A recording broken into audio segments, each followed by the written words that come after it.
Hello and welcome to Tales from the Tumble Tankard.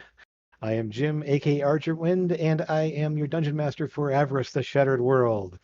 The party is going to be doing a little bit of traveling today and hopefully not getting any trouble. I mean, what could go wrong, right? It's just a nice little airship ride back to town. So we're going to be getting that a little bit here, but first off, I want to make sure everyone gets a chance to introduce themselves. We'll just start right below me, right down there with Eldon. Go, take it Yes, away. yes, hello. My name is Eldon Mernig, and I am the artificer of the group. Yes, it is good to meet you all this evening. Yes, hello.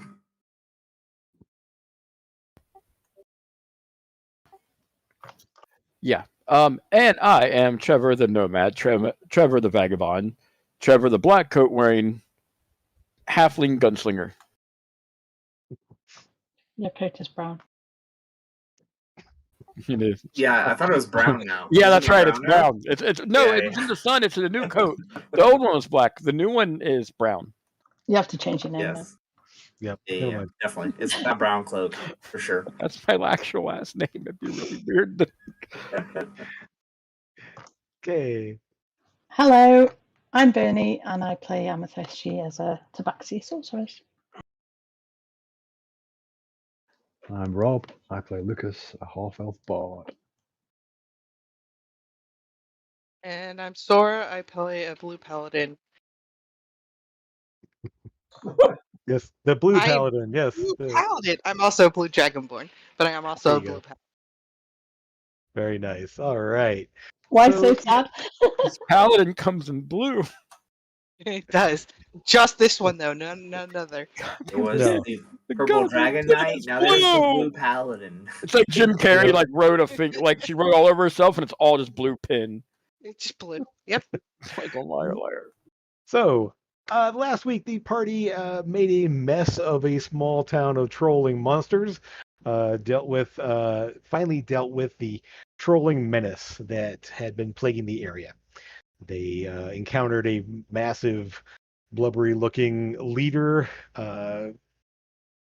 gorging itself on troll meat, and a very, very powerful, nasty creature.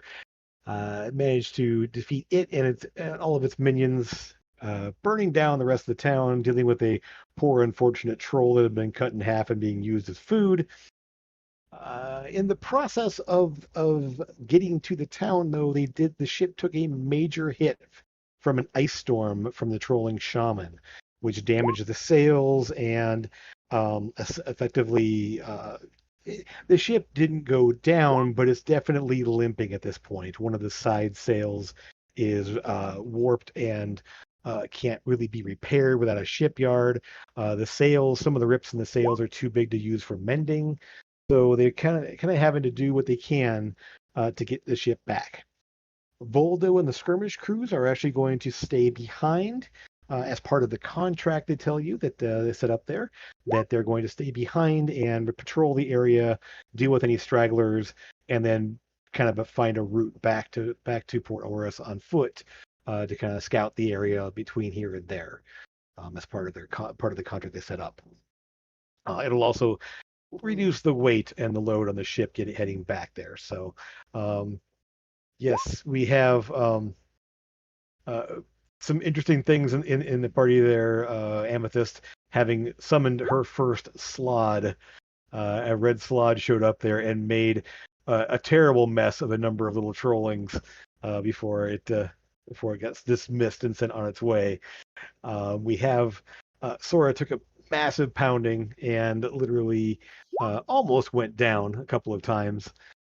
We had Trevor dealing some massive hits with his rifle and such, and Lucas and Eldon being a real nuisance to a lot of people on the battlefield. So the battle was won, and so afterwards it was early afternoon by the time everything was done, and the town was set alight, and the party was able to rest for the evening, regroup, sort of gain some new skills as they've been working toward their next level. And I know Everyone's leveled up there, and as new things pop up, we'll see too many new surprises. Everyone's kind of delving into a uh, similar set of skills they had before. Now I even Um, have more of a particular set of skills. yes. So we do have. So the evening comes around, and we find ourselves some large campfires set up there. People are tending to wounds, getting healed up. A number of the crew was injured pretty severely from the ice storm. None were actually killed. A few were rendered unconscious. But the people on board the ship were able to keep them from anyone from actually dying, luckily. So we find ourselves on a cold, wintry night, uh, the 11th of Coldwain, as the party is able to spend some time resting and recuperating. Repairs have started on the ship itself, mostly supervised by Greta, the dwarf technician and boatswain, a bosun that's working on the ship itself.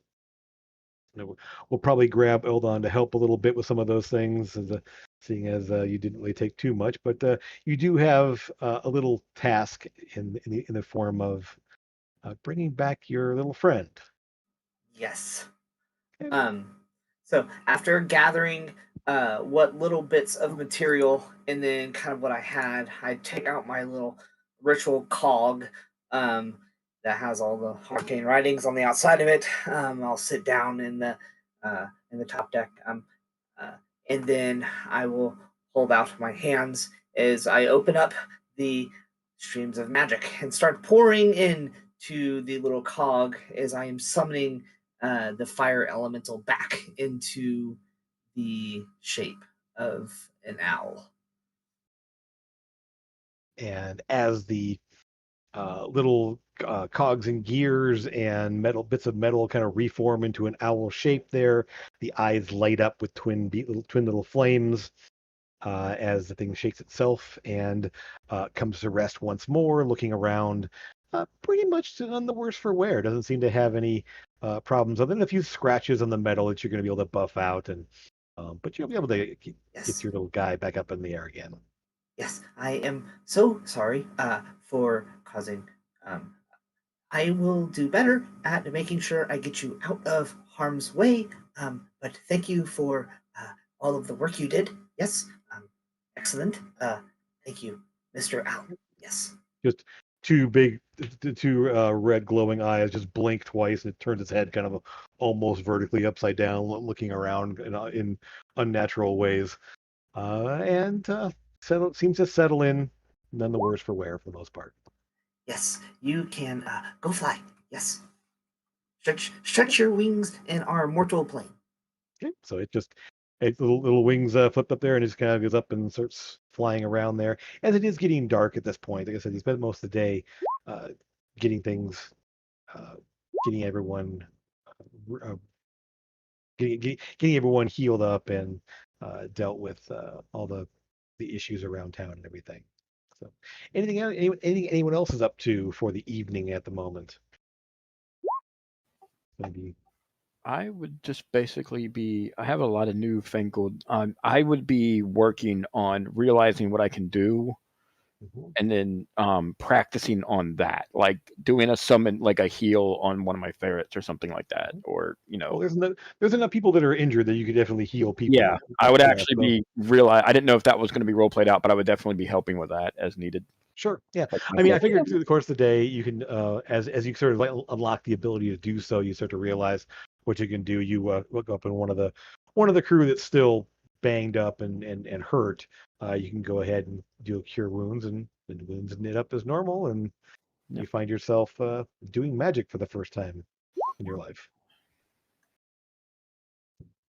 Exciting. Yeah.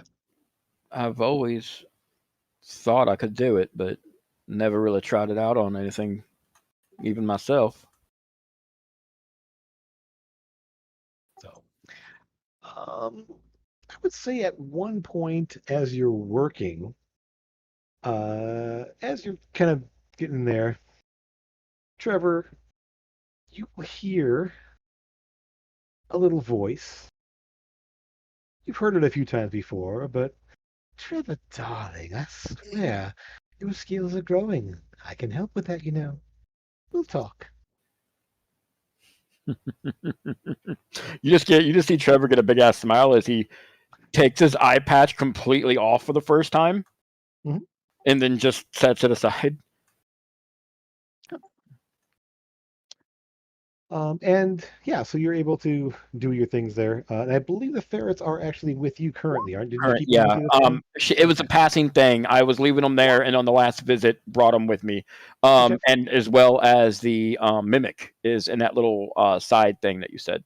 Sure. Yep. But he just, And I mean, yeah, you can pop them out there, yeah. toss them a little bit of a little bit of jerky or whatever, and it just gobbles it up and chomps away at it there. And it will sort of, I mean, if you set it down there, it will sort of stomp around the leather, and it'll kind of sniff at various things and look up at people, and unless you rein it back in there, I mean, it won't wander off, but it will just kind of move around Right. kind of where you are for the most part. It can sort of clump I would along literally there. just be like, follow. Clomp, clomp, I clomp, can talk clomp, to clomp. animals now. Just The not little the little chest will just sort of like grow feet and just sort of like it will take little steps there, and they'll waddle along behind you. Yeah. I mean, it's yeah, it's about 6 to 8 inches roughly around. So not very big yet there. It doesn't seem to have any immediate needs. It's just sort of like showing curiosity and wandering around with you. adorable. Uh, Lucas, I think you were experimenting a little bit. You mentioned trying some things out with the gym, right? Yeah, I was heating it up and cooling it down and Yep. seeing what happens. Weirdly enough, it doesn't. It seems to react weirdly and randomly to things. You put it in the fire and it gets cold. You put it like, in a snowbank and it starts to crackle with electricity. And then you pick it up and it feels cool to the touch.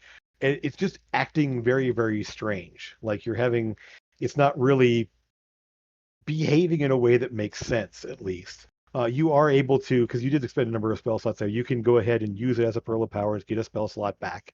It works seemingly the way it's supposed to, as far as you know, but it does behave strangely, and you can't really figure out a pattern to it yet, at least. However, one thing that I was like, how are you holding the gem? Are you putting it on a necklace? You're going to stick it on the end of your instrument? What were you thinking to do to kind of, because it's attuned to you, it can be a focus if you wish it, but where are you putting it? I hadn't thought about that. Okay, well, think it over. It's really, as you're working with it, you're like, what do I? You kind of have the thought of like, what am I going to do with this thing? I mean, you can't really hold it while you're wielding two instruments or wielding two weapons or playing an instrument. So there's, um, so you kind of find yourself at odds. And I mean, as if you Yeah, think of something, let me know. I'll probably put it on a chain and wear it as a necklace. Okay. Yep. It's not hard to do. It is a little strange. You have to kind of almost wrap a chain around it because it does keep changing shape and orientation and color and facets. And so it's sort of like you have to kind of like figure out a way to accommodate any shape it takes. So you kind of, and so you're sitting there playing with a chain, wrapping it around in different ways, trying to like almost like tie it into a bundle around it. But Does you it managed change? to. Sorry, Hmm? does it change size? If I put it in Not like a drastically. cage. Yeah. It doesn't change drastically in size. It's about yay big. It's about maybe about 3 or 4 inches across there. It does change shape, however. So it'll be almost like spindly. It'll be like a little more of like a typical like gemstone cut there with the circular. It'll go sort of oval shaped, but it stays roughly the same size. It just changes like orientation, and the number of sides seem to change depending on which way you look at it, and the color keeps changing from one side to the next. So What you need, if Eldon's got any wire, is to make like a cage out of wire and attach that to a chain so that it can change shape but still be held. I could also make like kind of a little box type of thing. Yeah, Either, I mean, a wire little cage around would be similar to an accumulator. That's kind of how they work. It just would just sort of like sit inside there, and regardless of what size and shape it took, it would basically hold it inside there. So that would work. Yeah. Yeah, sweet. Okay. I'll make that. Okay. Mr. Lucas, yes, here is the little wire cage that you were talking about for the chaotic gym that still gives me a headache when I try and look at it. But here you go. Yes. Thank you, Eldon. Easy enough. So, yeah. So basically, you now have it like on a little wire cage around your neck there, able to hold it in place. Yeah. Yeah. Amethyst. I Mhm. assume because I'm so essentially whatever when you have spell slots left for it, it's evening times. You usually, I'm assuming you're doing sendings in the evening. Oh yeah, definitely. Okay. Definitely. Well, one thing that you suddenly realize is that you're able to send to Elia without using a spell slot now. Really? Like you just send. It doesn't drain any energy from you. Just to Elia though. If you experiment with other people there, but that one at least doesn't seem to require you to expend a spell slot for that. Well, then I'm really, really pleased that I spent that money on those 2 sending stones for us.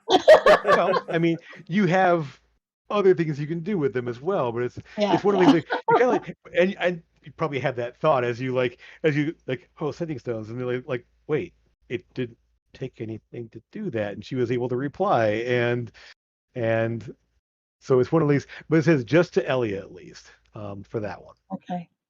So I'll You know, probably one give the other time, one to somebody else then. one time when me and my wife were dating, I raised her phone bill to $300 for calling her one time or a couple of times before that. And the whole 9 o'clock thing, when that was a called oh before. Wow, wow. you're old. Yeah. I Oh remember god. that. Oof. I remember that. Oof. Mhm. Does everyone? Same here. Yeah, after 9 o'clock, it's free or something like that. But like, Yeah, you know, yeah, yeah. Yeah. When that didn't exist. Yeah. Oh, wouldn't that be Then you run nice? into the problem with time zones, and is it 9 o'clock where you're calling or not? And yeah, Yeah. Oh, yeah. It's yeah. miserable. So, Okay.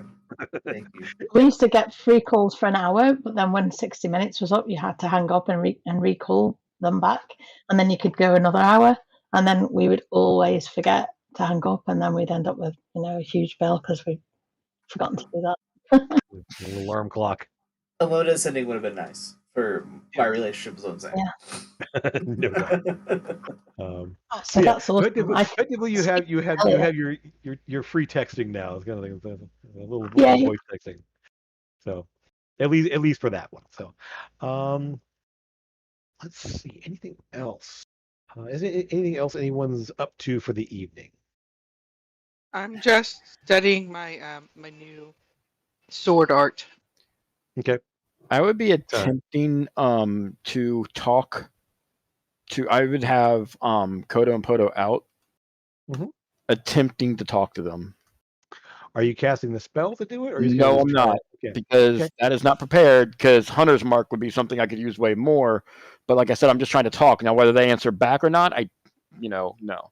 I would say that they're a little more responsive, Yep. but they're not like replying. Of No. course, you can't actually. No. But they seem to be a little bit more responsive to like go here and grab that, and they'll kind of like look around for a bit and then go Yep, off and do it. exactly. But after a delay, so you sort of get a little bit more. You think at least it's hard to tell I can exactly. speak with animal. I can do those things now. I just don't have it prepared. Right. Double check there. I want to make sure. Do Rangers can they re-prepare spells as they choose, or is it they have a certain number of spells they know? I thought it worked kind of the same way as a cleric. Let me double check there. Yeah, make sure I'm doing It it right. probably is. I've never really did that many spells with a ranger before. Let me see. Spells known. You know for 2 first level spells. Okay, so But Cure yeah, so- Wound and Hunter's Mark. Okay, So those are the 2. that Alright. worked still because I was curing wounds because I already said I did that. So Yeah, that's guaranteed. And Okay. I obviously want Hunter's Mark, even over speaking with animals. And whenever you gain a level, you can I'll have choose my to own swap animal a and spell. then exactly. All right. Yep. Yeah. So It's Nope. slightly different for each class. So yeah, they work more like Definitely. sorcerers. They know No, how to I'm sort of- literally just learning at this point. I'm good. What am I seeing here? Oh, something's a I've red. just rolled for the 2 sending stones that I have, and I got an 8 on both of them. So it's voice activated. So every time you try to talk to someone, it tries to send a message to someone else. Oh, So geez. so that's fun. So Okay. I'll offer the other one up to Lucas or Oh, it's the Acquisitions Incorporated Sending Stone. I got it. Okay. Okay. I've read that source book Yes. before, parts of it anyway. Yes. Yes. Yeah, Okay. it definitely works like a sorcerer. So Yeah. when you Glad pick a it new doesn't- level, you pick a handful of spells. I'm glad it doesn't heat up and burn through my gloves when I use it. Yeah, that'd be bad. I would say the one thing about these ones here, and so is a little bit, they work a little bit different, is that you can attune multiple stones together, and then kind of party call or sort of. So in other words, you can attune the stones to multiple stones as long as you spend them, and kind of touch them together for like a minute or so, and then they sort of like link up. Yeah. And so you can like do multiple stones where Yeah. so you can kind of either send to one or all of them within the network. Well, I know that Trevor got one already, so Yeah. I thought So you have three. if Lucas Yeah. has got one too, at least then we can. Eldon I has don't- one. I don't have a sending stone. I don't think. Oh, was it I think Eldon? it was Eldon has one, and and you had 2 of them. There was only 3 available, I think, right? That's Yeah. correct. Yeah. So yeah, You can always you get have more. three. Yeah. We spent a lot of money, so there's no telling who had what. I just made sure that I kept mine Yeah, like what I had. we dropped a lot of money. Yeah, we did. I kept a list of the items that I picked up. I picked up Yeah. just random. Mine's just all on my things. character sheet now. I have the Besides wand, that- the wand of fireballs is what I have on. Is on reserve. Yes. Yeah. Yeah. I have a the only thing I couldn't really mark that I'm going to put in my notes is that needle that never bends. Sure. Yeah. And you can put it in your notes. You can also just add a custom item and drop it in your inventory. Whatever you want to do with it, it's fine. I mean, you know what you have, and at some point you want to bring it out or use it in some way. Let me know, because I literally threw them up as random things, and you went for them or didn't as your choice. So, and there will be more in the future. So Now that the shop is actually being run by someone with a brain. yeah, You should roll your sending stone as well and see what the He side. had a brain. does. It just wasn't a good brain. It was just a bad brain. Now it's a no more brain. Right? Now it's a no more brain. Not a big brain move, I guess. yes, Oh, it's been pulped and dragged off to the Feywild. So,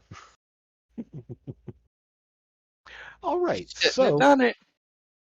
So the evening, as I said, Greta's pretty much at the ship there, doing what she can there. She will inform the captain that looks like the yard arm for the side sail is completely warped at this point. There, we're gonna need to have it replaced. If I try to bend it back in place, it's gonna break the hull. So I'm not gonna take that chance. So yeah, I don't want to cause any severe problems. Also, the foresail yard arm did get bent. It's a little bit askew. We can still use the sails, but it is gonna cause us a little slow. To be a little bit slower than normal. So I managed to repair a lot of the rips in the sails, but it's gonna be tough. They're not gonna hold if we try to run them full in a high wind or anything. So we're gonna be limping. But we'll make it back. I can guarantee that much. Well, why don't you take and I'll hand him the needle of never bending, Mhm. and just to see if it'll not like so you can get a little bit done faster because I don't really have a Oh, need for it otherwise. It isn't so much. We need a new sail. I repaired what I could and stitching it up there. In a full sail, it's just going to tear wide open again. I'm gonna with a full awkwardly wind. put my needle back in my pocket. I mean, she's like, that would be. I mean, that definitely is useful. But yeah, I did what I could. So it's a matter of yeah, we'll see. I'm ending something I can't do yet. All right. So the crew gets their rest. You guys get your long rests there. You get your levels up and everything. Get your hit points back up and everything to full, and have a chance to redo spells and everything else. Amethyst, I believe you're tapping into some different types of magic now. Mhm. expanding your magic there. You all see that Sora is focusing a lot on fighting forms and um, trying different maneuvers, very similar to what you've been trying with practicing with the dwarves and with the dwarf and the city guard back in Ravenscrest. Um, Other than that, people are kind of moving in the same direction, expanding their abilities. So, let's see. Mm. Uh, in the morning, uh, Voldo wishes you well. I'm going to be off with our people here. We're going to stay behind, so we will see you back in Port Oruss or at some point down the road. So be safe and take care of the ship. We will be seeing you soon, then I hope. No doubt. All right then. Yeah. We'll be here. Uh, it uh, it will take us about a week or so to get back probably, but we will make good time, I'm sure. We have a sturdy group of people here, so we should be fine. I'll nod my head. Take care of yourself now. Of course, yes, as you and you as well. And they sort of like grab their packs and pack things up there, move things moving. You'll kind of overhear Greta and the captain talking about. Uh, um, Hold on, you'll probably catch a little bit of this there, somewhat nearby. She's looking to get a box of holding in order that she can actually store a spare set of sails and larger materials and more things to have on hand on the ship that won't take up so much weight and space. Um, I and so she's gonna plan to commission one of those as soon as she gets back. oh, so I couldn't help with that, could I? I did create my own Um, bag of holding, well, but as an infusion, yeah, but it yeah, wouldn't be something you could do like on the way home, essentially. permanently. Yeah, And so okay. she's talking about having like a foot locker of holding, essentially, that you can put Okay. spare sails in and larger materials to do repairs with and everything else. Yeah, Things just that would kidding. take up much. I make smaller stuff. Smaller stuff than Yeah, that. Yeah. yeah. So, um, and I mean, you've heard of names before. Essentially, it's kind of like taking a portable hole and putting it in a box, like lining the inside of a box with a portable hole, and that way it just drops whatever you want inside there. Um, Cool. so the ship gets underway. You're able to get up into the air, and as before, you can see Eldon all the spell plates lighting up there, and anyone in detect magic can see all the spell plates igniting as the levitation makes the ship light enough to be able to take off. Once the levitation is high enough that it gets altitude, you'll notice that it's a little bit shaky as it's going up there, as things are a little bit off balance. With the side sail being what it is there, they had to bring in both sails, and so it's a little less stable than it was on the way here. It's also moving a little bit slower than before. And then once they get going, they engage the flight spell plates, and the ship takes off, heading back toward the coast. Not directly west this time. They're kind of going in a northwest direction or northeast direction, back toward the coast. Um, so rather than cutting straight across and then up, they're going to kind of cut the corner a little bit and go off at an angle. Um, the things are fairly so you all kind of be able to kind of continue your progress with your leveling up and stuff like that, just kind of practicing new techniques and doing things on the ship as you need, being able to do the new magics and new skills and everything else as the ship is moving along. It the first day of travel, like I said, is a little slower than normal. It's not. It's making decent time. Were you able to get all the way across from Mountain View over to Roanoke on the way there in pretty much one day? It's taking you about 2 days to get over to the coast again. Yeah. So Oh, on the that's second day, you do come into view and you see the ocean ahead of there, and there's some chunks of ice bobbing in the water out there, as it is a very cold area. The coastline's a bit frozen over. The trees are covered in snow, and you're coming in a little bit lower altitude than you were before. Eldon, you're aware that the spell plates are um, working a little overtime to compensate for before the lack of sail power, essentially. Um, and so they're giving up a little bit more energy to the flight plates as opposed to levitation plates, so they're not moving quite as high as they normally would. During the second day, however, about part of the way through, there's a you all feel a lurch in the ship suddenly, and Greta kind of calls out, "Captain, we got a problem!" And you kind of what would the group of you do in response as the problem as something has happened on the ship? I would react immediately and go to wherever they called. Definitely. Yeah, Yeah. Well, I figure I was kind of hanging around like her Okay. anyway. Okay.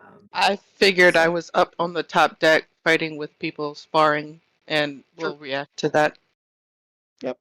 A few of the crew members are able to spar with you. Most of them are not combatants specifically, but there's a couple that can give you a little run for their money. So you are on the deck there with a couple folks there, and the ship sort of like gives a judder. It doesn't lean side to side. It just sort of drops suddenly, and you feel kind of that roller coaster sensation of like suddenly the bottom dropping out to you for a second there, as you all kind of get thrown around. Trevor, you kind of so the alarm seems to come from below decks. There's a voice calling from below decks there, as Greta yells out there, "Eldon, you are nearby." Where would Amethyst and Lucas be? Luke's probably on deck, testing his gem out with a few spells and stuff. I'm Okay. watching him because I'm really interested in this chaotic gem. Okay, I was so wondering yeah, so the two of you are kind of if I could summon something and let him cast spells and see if if it would do anything differently. okay. So you two are experimenting and playing with the gem a little bit there. Let's just for experimentation's sake, you probably use up maybe one first level slot each. And then if there's another spell specifically you would have cast in experimentation there, go ahead and mark off a spell slot for that. So whatever would have made sense there. Obviously, cantrips aren't going to be a problem. You guys can Amethyst. You have so many elemental effects with your cantrips at this point that you can just keep casting different versions for days on that. Mhm. Okay, so Eldon, you are there and you see Greta just sort of looking around and scanning the walls and everything else. I assume you probably Yeah. Uh, What? I just felt us drop. What is happening? Oh, we got ourselves a problem. And she starts pointing at a couple the section over here. Oh, damn it. And she goes over and pulls out some of the tools and starts pulling out panels off the walls. And Eldon, you immediately see at least part of the issue is that there's a whole section of spell plates that are partially like the conduit material has all melted and kind of run. Like something overloaded and didn't and is sort of messed no. up here. Oh no, this is Um, bad. Oh no, bad. That's not good. Here, let me help. Yes.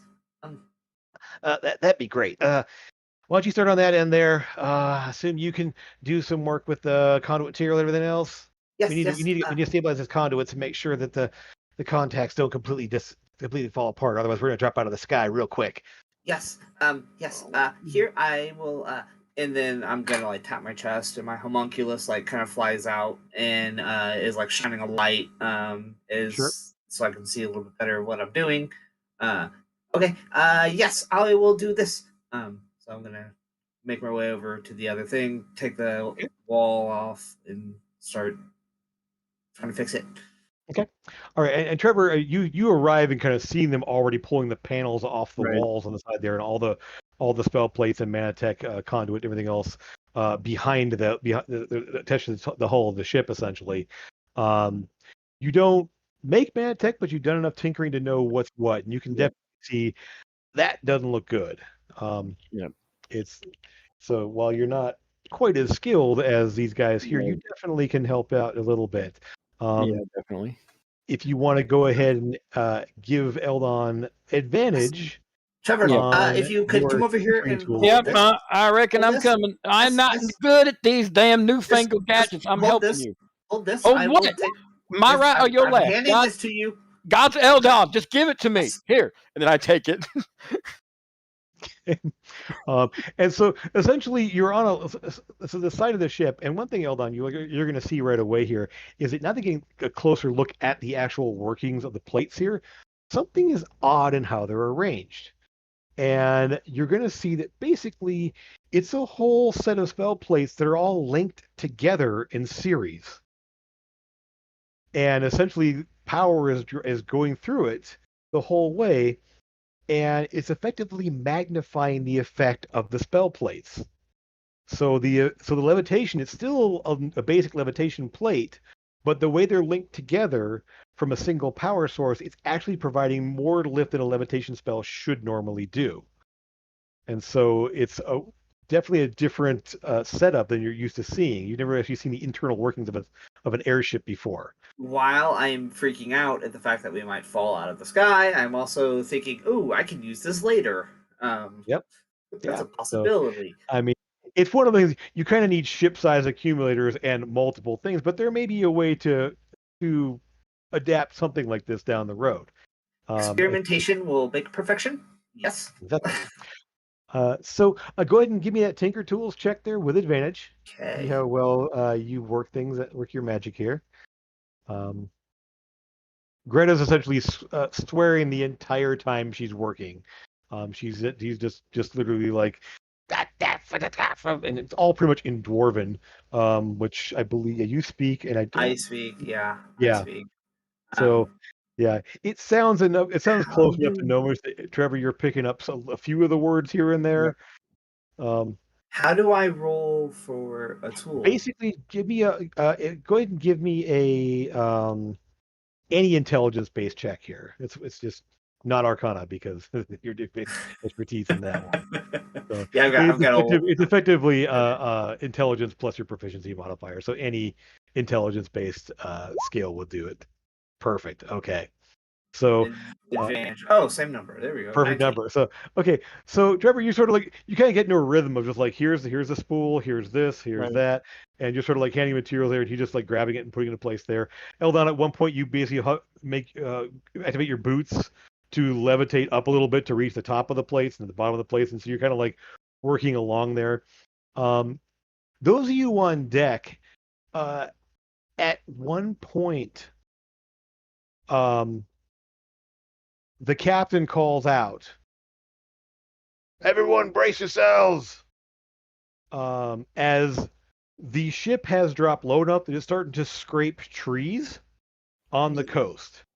And we're going to show you what this looks like for the most part, kind of the area you guys are in at the moment.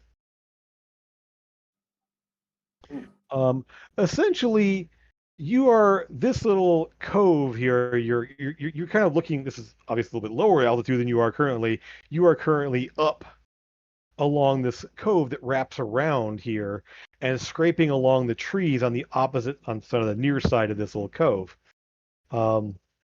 Again, all the frozen there, and it's ahead you see the cliffs. And at one point, the ship actually crunches a little bit as it hits a bit of a rocky outcropping and almost bounces a bit. Go ahead. I mean, you don't need to give me a check or anything else because I mean, there's no danger of falling off the ship at this point. But a couple of you stumble and manage to catch yourselves from actually falling. But it is a bit. It is definitely a problem. There's a loud groaning noise, scraping sound. There's that just crunch of trees getting knocked over and snow kind of flying up everywhere as you brush across the tree tops there. Eldon,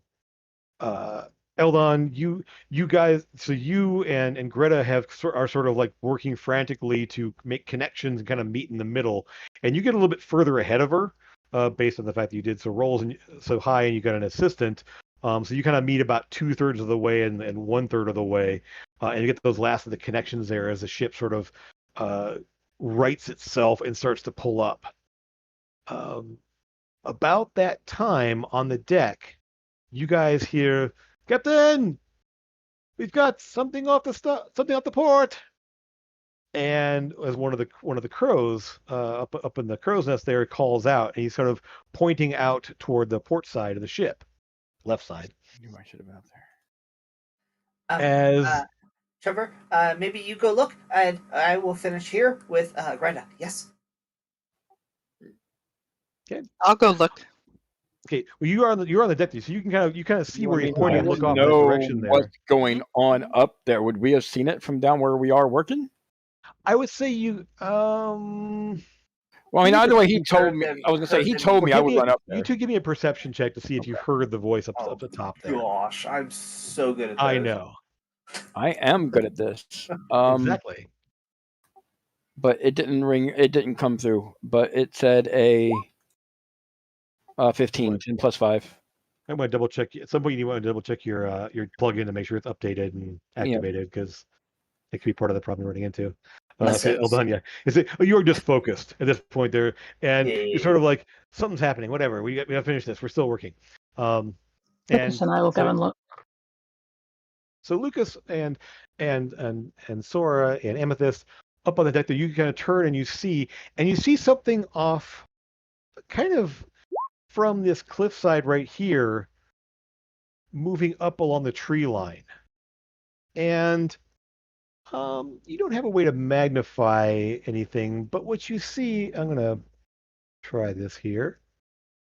Make it a little smaller to start with because it's going to be pretty far off. So about like this. You see something kind of flying up through the trees. And in fact, you actually see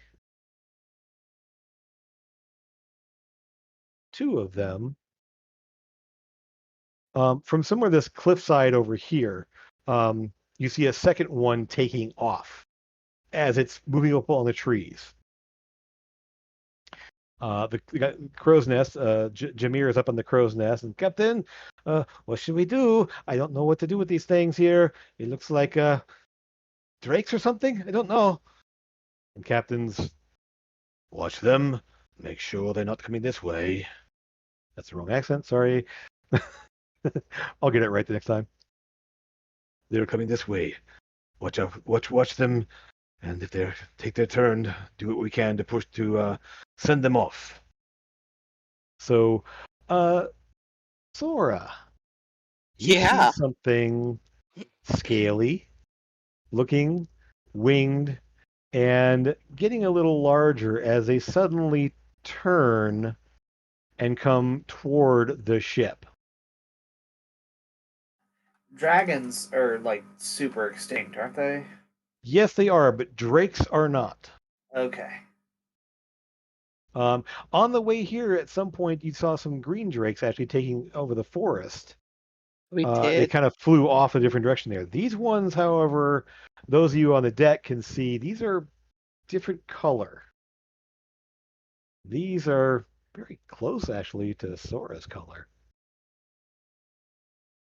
As they get a little larger and start banking toward the ship. Oh, Sora never told me she had cousins. I was going to say maybe it's just a family reunion. We've got nothing to worry about. They might be friendly. Listen, they're dragon, not dragon. Wait. So, Trevor, you come up on deck and you actually see everyone kind of looking off direction there, and you will see off on coming toward the ship. They're now banking and coming toward the ship.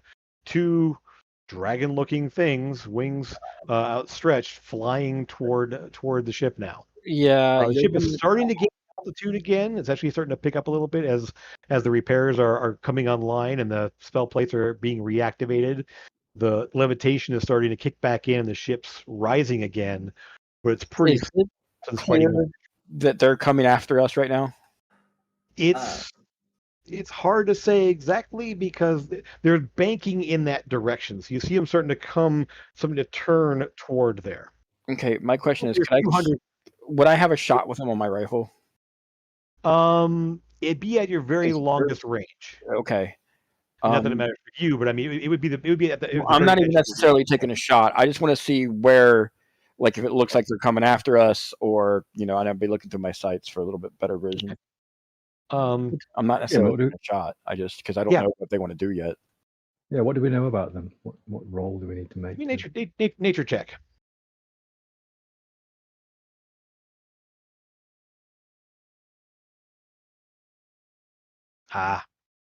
No. Woeful.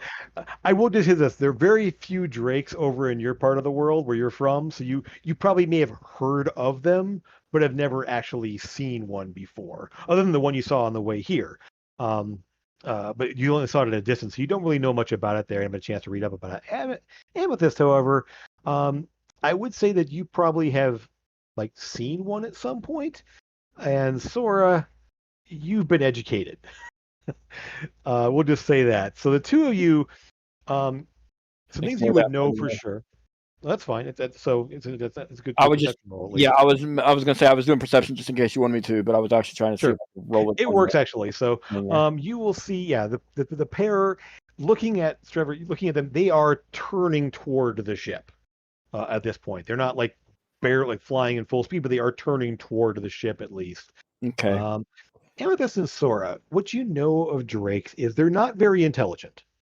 They are not highly intelligent. They're basically animal intelligence for the most part. They are similar to dragons in that they are green and scaly, and they are scaly in various colors. They can fly. They have some sort of breath weapon type thing based on the color they are, which is very similar to the dragon types that existed a long time ago. With this, Sora, one thing you would have heard with Natural 20 especially is that they are related to dragons. Some people actually say that they are sort of like lesser dragons, or they're the remnants of dragons that managed to survive, and this is what they became.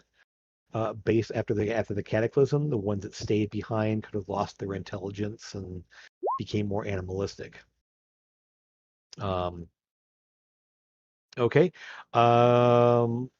All right. So essentially, what's ended up happening is so that's what you guys know about these guys here for the most part. They don't have front. They don't have front. They don't have four legs. They only have two legs in the back and then the wings, and sort of a long, sort of elongated tail with kind of a club-like tail with almost like a stegosaur, almost like a club-like tail with some extra spikes in it. I'm thinking. Stop me if I'm wrong, but I'm thinking of Proto Drake from like World of Warcraft or something. Exactly what it is. Okay, perfect. Yep. I didn't know this existed. That's what the picture is. Wyverns. Yeah, exactly. I just looked now. Basically, they're very similar stats to wyverns. Yep. Blue Proto Drake. Instead of having poison tails like scorpion tail, they actually have poison breath. Hell yeah. And they all can slap things with their tails. So they have are they likely to attack? What's that? Are they likely to attack? I saw Amethyst. Amethyst and Sora, if you're getting too close to a nest or to favored hunting grounds, they likely would attack to fend off potential other predators. Can we recommend moving the ship in a different direction? Yeah. Captain's Definitely. all for that. I think so the captain now is in flight there. He starts working the controls there and turning. He calls out that if there's a way you can drive them off, I would definitely appreciate that. And Saleya, who's come on the deck now, his wife, the Sky Elf there, she does look out and I would prefer not to kill them if we can. I don't want to the death of those creatures on our hands. It's a very bad omen for sailors and people to kill the drake kind. And she sort of looks at Sora and nods at that too.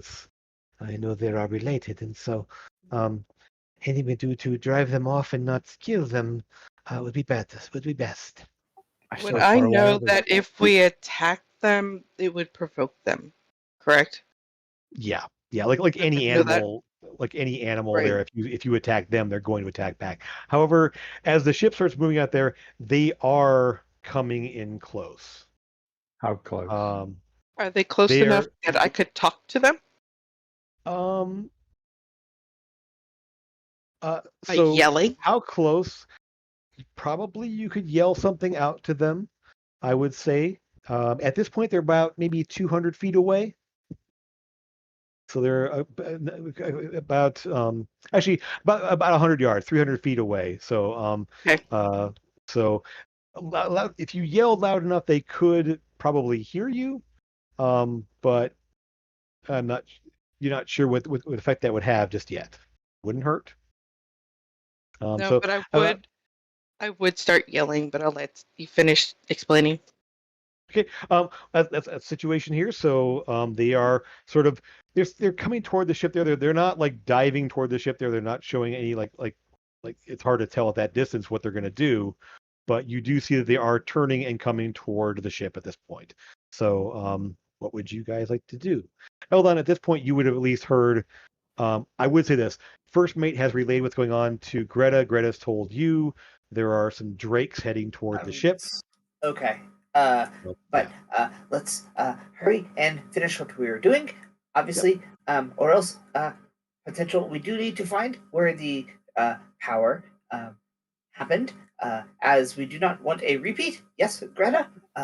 As much as I loved helping you, I am keeping my eye on these drakes until I know. Yeah, you're up top now, so you kind of Oh, around. I was talking to Greta. I thought she was still. He was. Yeah. Yeah, I was talking to Greta as she was. Yeah, she's like, this occasionally happens. Things get a little overheated. Things are in balance, and so it makes it so things kind of short out sometimes on this kind of scale. So we'll just keep working at it and finish up all the connections. Okay.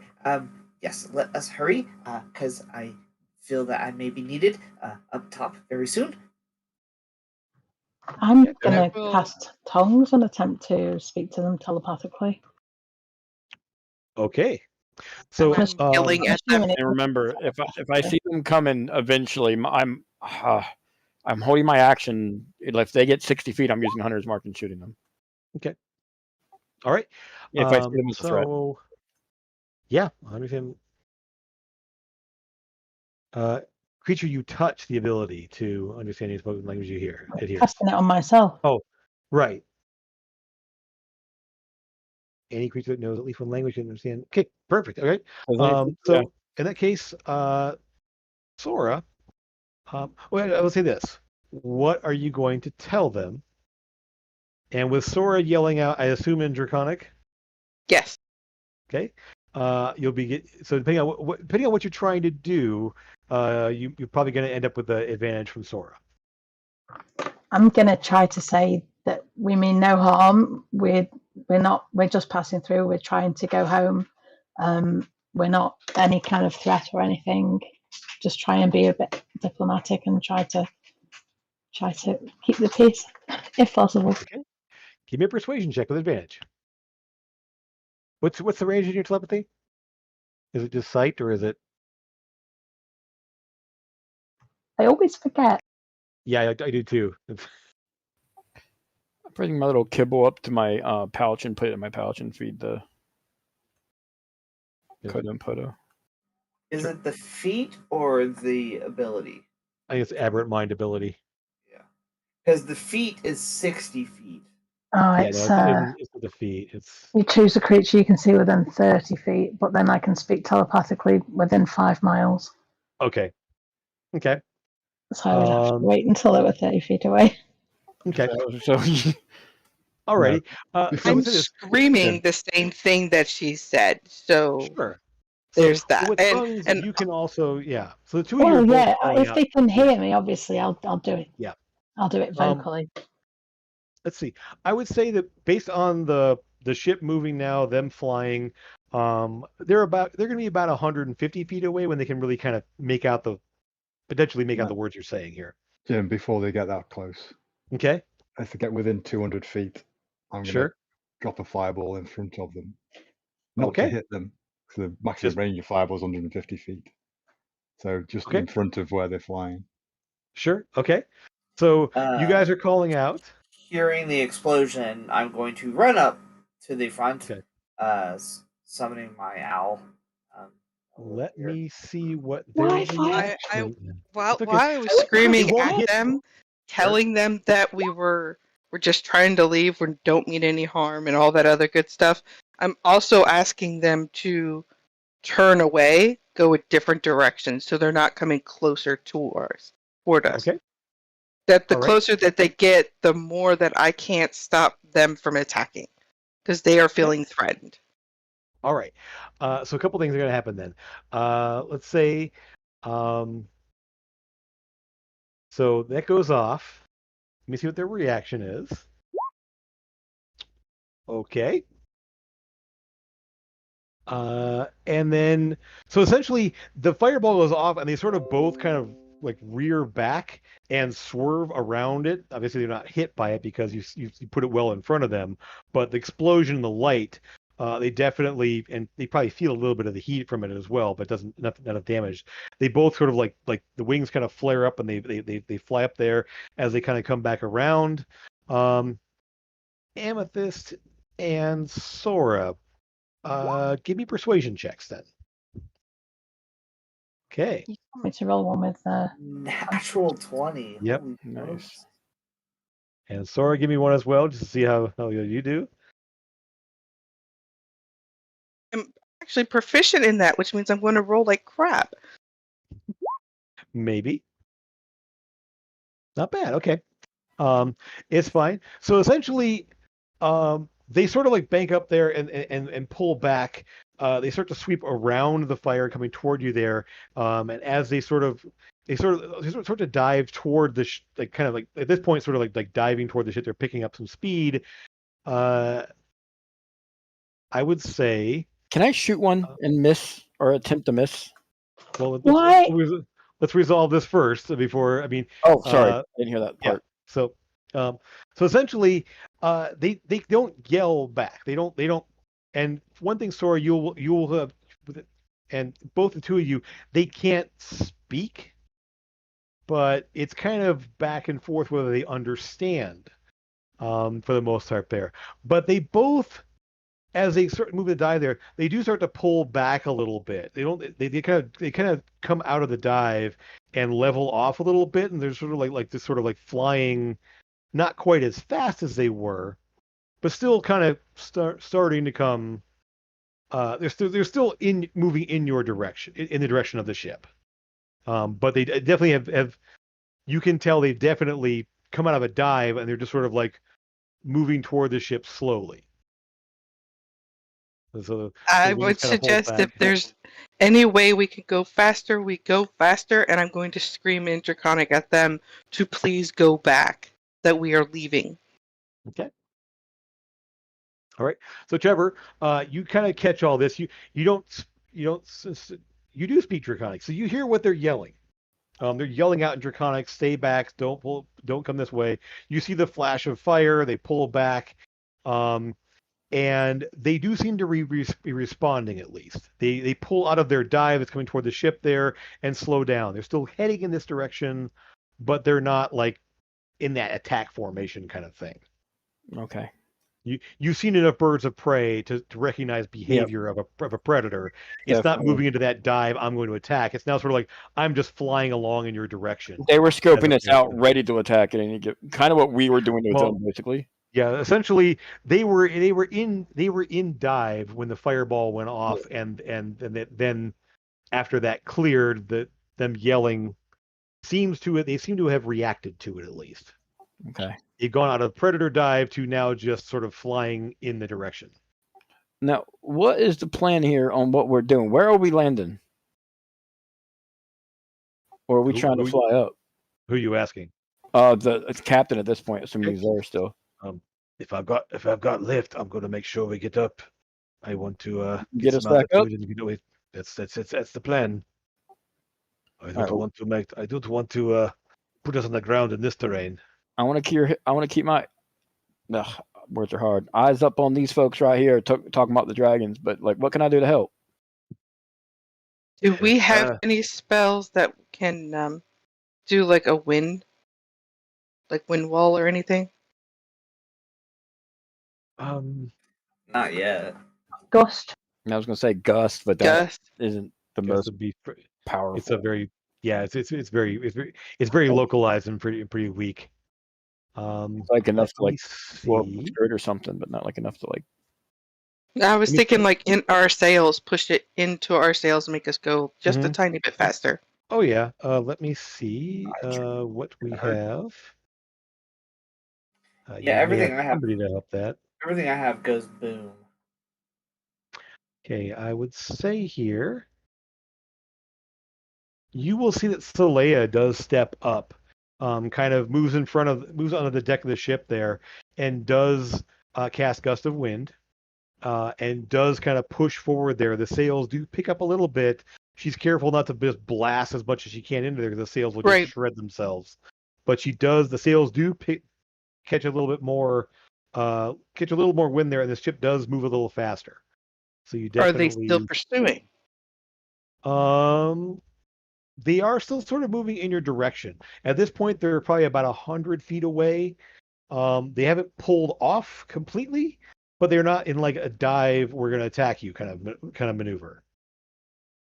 So, at this point, see Eldon. So you're up on the deck of the ship, and you see what's happening. Yes. And you see that the drake's about 100 feet off at this point, off the starboard side, because the ship is turned. Yeah. So it's off to the right there, and you see these two drakes. And they're sort of like they're not like full on like raptor dive kind of thing like that, but they are sort of still flying in your direction.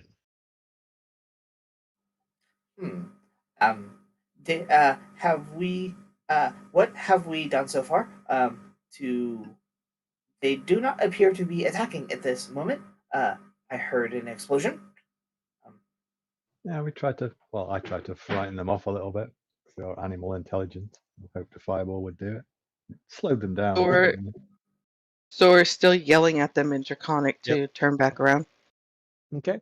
And Eldon, you do speak. So half the party speaks Draconic here. Yeah. So you are hearing Eldon. So you are seeing Eldon. You are hearing Sora and Amethyst. Both Amethyst now speaking Draconic as well. And basically calling out to them to back away, to turn around. They don't seem to be. They don't talk back. You're not hearing any words coming back from them, but they are at this point.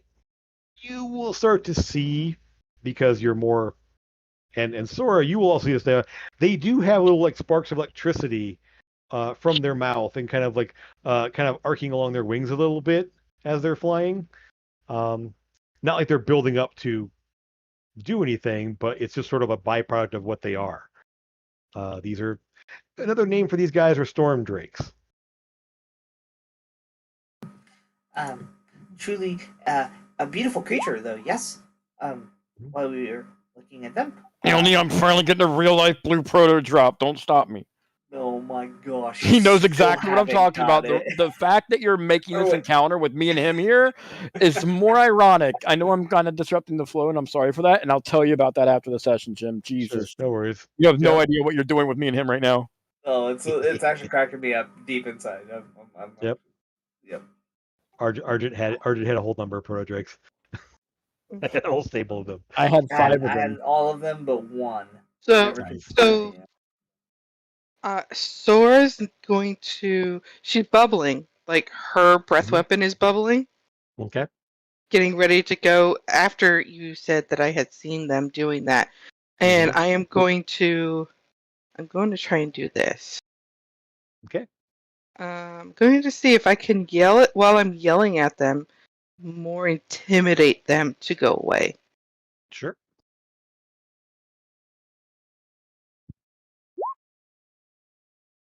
Can I help with that? Okay. Sure. As you see an attack she's taking now, go ahead and roll again, Sora. You give me advantage from Amethyst. Like I said, because I'm proficient in it, I roll like crap. That's still better. Okay. So they will sort of at that moment there, as they see you, as you can tell at this point, because they're probably about 80 feet now away. There's both of them sort of look in your direction, Sora, and seeing the blue scaled person on the deck. You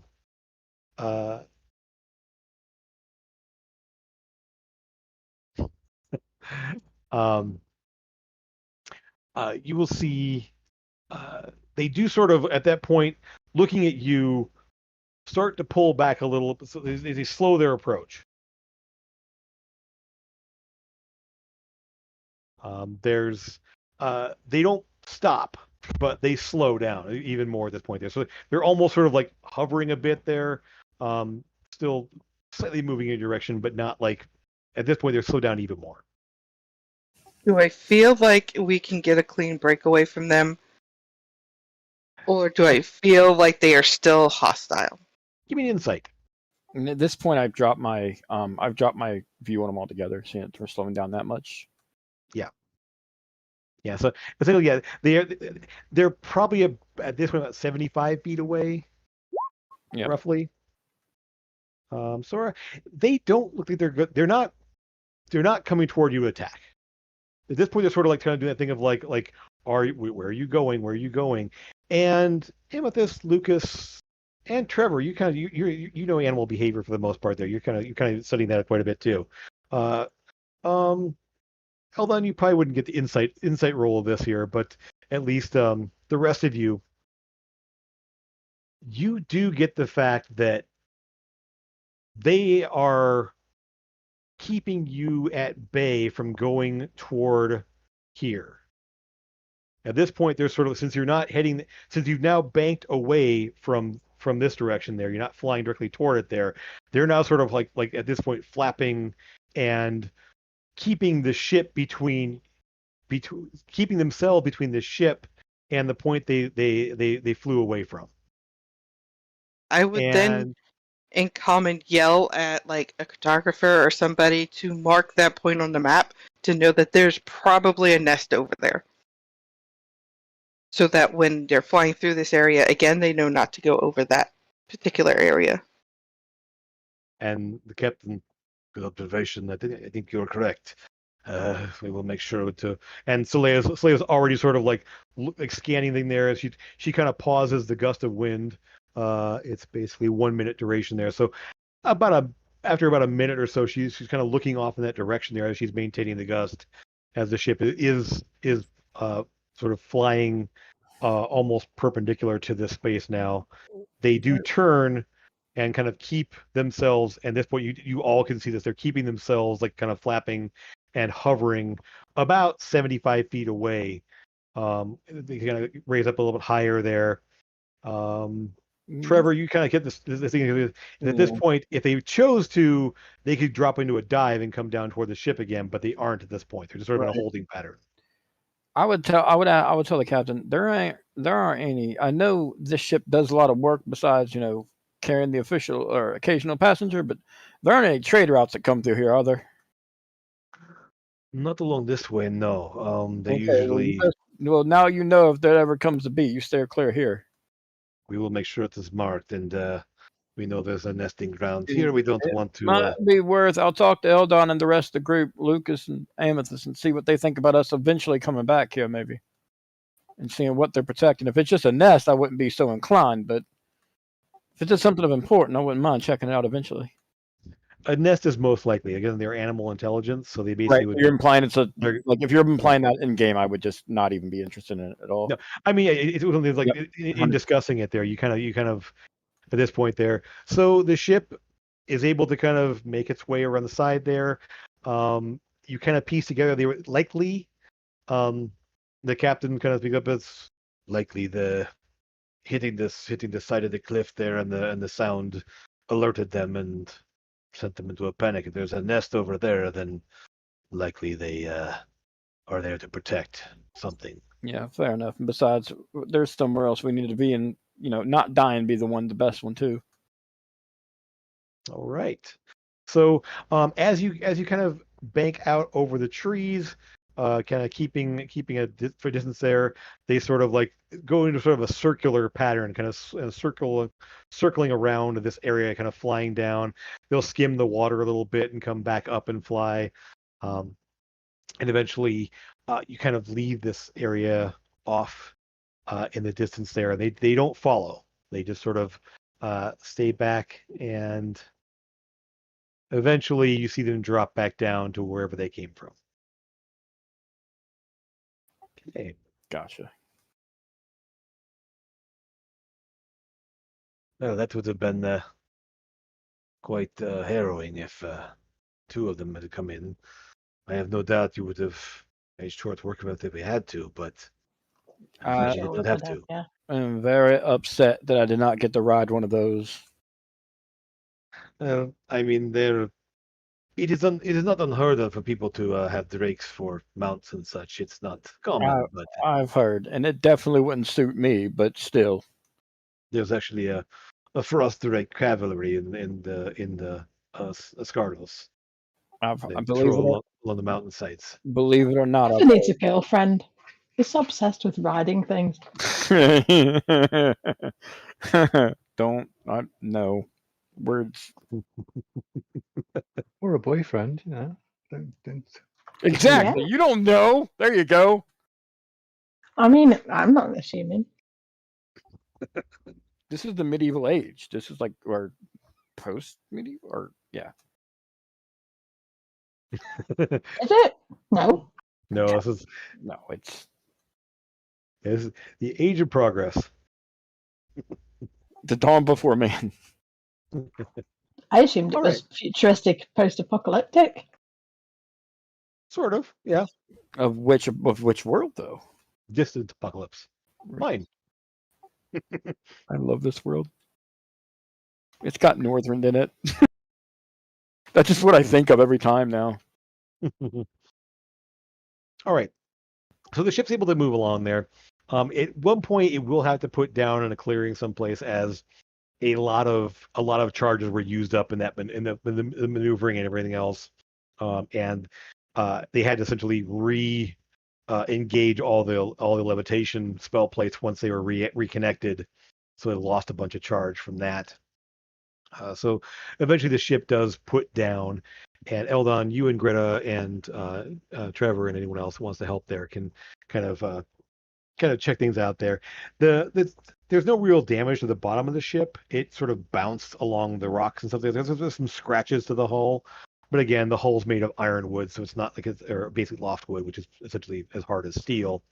It didn't crack or break anything, but it is scratched up a bit on the bottom. They put down and essentially letting the ship recharge for the evening.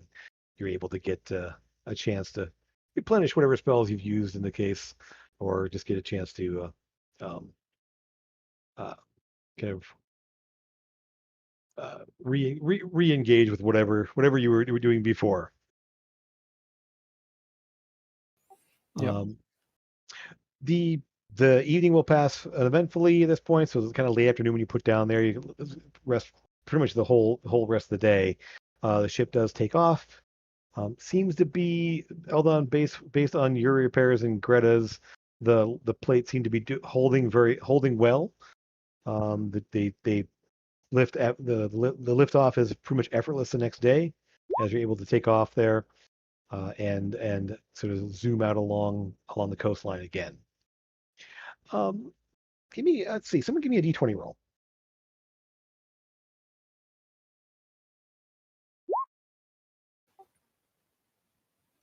Okay. Cool. First one. All right. Yep, that's all good. You will see kind of out on as you're kind of cruising along the coast. It looks very similar to this along the coastline.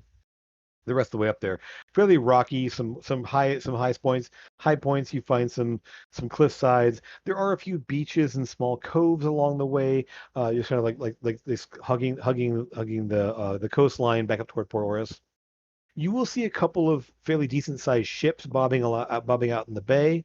Maybe one or a couple heading north up toward Port Oruss, a couple heading back south. As this is a fairly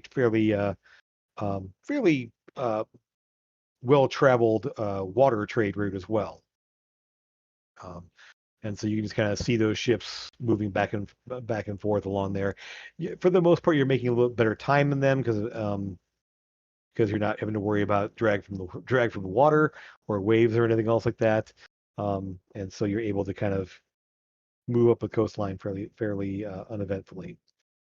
About 3.5, 4 days later, the crow's nest calls out that lights on the horizon, and the captain calls out, looks like we're going to be able to get in by tomorrow. So 6 days instead of 7. We managed to shave off a day with some better wind, and but we should be getting in tomorrow evening, based on the position of the lighthouses there. And you do see off in the distance there these two large beacons of light. And if you look, we'll send you back to Port Oruss for a second here. Basically here and here, let me make sure you wasn't able to see that. There we go. These large structures on the side here are massive lighthouses. They just beam light out. They don't swing back around toward the city. They just kind of like go back and forth out along the coastline from about 180 degrees. Just sort of like kind of a little bit of a arcing back and forth. The lights to kind of keep let the ships see where the port is. And so the airship is able to guide itself as well as you start to approach, and as you get over the course of the next day, they become more and more visible as the coastline takes on a little bit more definition. You start to see the high walls and the large harbor, the buildings over top of the walls, as you start to fly in toward Port Oruss itself.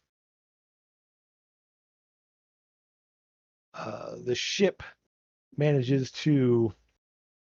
It does take a little bit. It doesn't fly directly over the city. It sort of arcs around to the right, kind of around the outside of the wall, and then comes down over to land right about there at the Crimson Lodge. There's a large landing pad on the back there, and the captain expertly guides it down past the canyon walls, kind of lines up there, and then the ship just kind of comes to a stop, and then descends straight down to the large landing area behind the buildings. Well, I want to thank you for making sure we got here in one piece. I'm glad we did not have to do anything too drastic along the way, but I assume I should know within a few hours how long repairs should take. I don't expect it will take more than a day or two, and we could be on our way for the final part of our journey. I will know more for sure. One thing I forgot to do on the way here. Well, the two people I need to talk to are indisposed for the moment here, so we'll come back in just a moment. There you okay. Well, there's one. So Sora, on the way, probably about a day or two before you got here, you would have got a sending. And the sending will be from a voice you know fairly well, as it is your brother. Okay. So Strega, you do hear his voice there. Sora, if you're coming back to Port Oruss anytime soon, we should meet. I had a chance to talk with Catherine, and I think there's some information you need to know. So that's where it pauses there for you to be able to reply if you wish. We're just landing, right? This would have been about 2 days before landing, so essentially you guys were back and forth. So the information we had beforehand at that point would be I would be in port in 3 days. Yeah, roughly. Yeah. So I'll tell him at that time we plan on porting in 3 days. I will make sure to make our way over there. Do I need to come alone? There's a pause for a moment there, and you will get. Let's see. Let me double check something real fast here. Actually, yes. There's another voice that pops up, and still draconic sounding for the most part there, but feminine. Sorry, Draco only had one use of his stone, so that will be fine. Yes, let us know when you're here, and you can bring everyone if you wish. And you recognize the voice as Cirith. Cirith. The white dragonkin that was there. Yes, I still don't trust her. But yes. Okay. Okay. So, Eldon. Yes. About a day or so before you get there, Essentially a little bit after the lights are spotted by the crow's nest folks there, you get a message specifically. Eldon, this is Bulk. Your items are ready, and you can come by to pick them up, or I can have them sent out to you on the way. Let me know which you prefer. And so. Oh, thank you, Mr. Bulk. Yes, I am actually on my way back to Port Oruss. I shall be there in just a little bit. Go ahead and hold on to them. Yep. 25 words. Yep. You're done. Yep. So, but the important part got through, the fact that you're going to be there in a couple of days, so to hold them there. So, you got that part through at least before you got cut off. Yep. So effectively, yeah. So those two sendings came in there, and Amethyst, of course, your sendings as normal there, your typical kind of updates back and forth with Elia, and she misses you and was looking forward to seeing you again. Other than that, you're able to at that point there descended, you get into the city, land, and again he says, check in with me. The captain tells you to check in about. I will be able to update you within about 2 hours, depending on how long repairs will take. I said it shouldn't take more than 2 days, but I will let you know as soon as I hear for sure. And so you guys are back in Port Oruss at least for maybe 2 days or so. I will make sure that I have told everybody that my brother would like to meet with us as soon as we could when we land. Okay. That is the individual that I had my homunculus join for your conversation, yes? Yes. Okay, yes. I just need to stop by Mr. Bulks to pick up my shield and tube for a project I'm currently working on. Yes. Excellent. Anybody else doing anything else that we need to? Because we do technically have a day, seeing as how we were a day early. So it's not a big rush right now. Anybody else want to go anywhere? I don't think that there's much prep work I have to be done aside from like. We were getting paid. Yes. So actually, the captain will. So upon landing, essentially, the captain just says, "If you want to step inside, you will be able to pick up your payment. Obviously, the job has been done, and so I think you'll be able to get the payment on the contract as your portion is complete."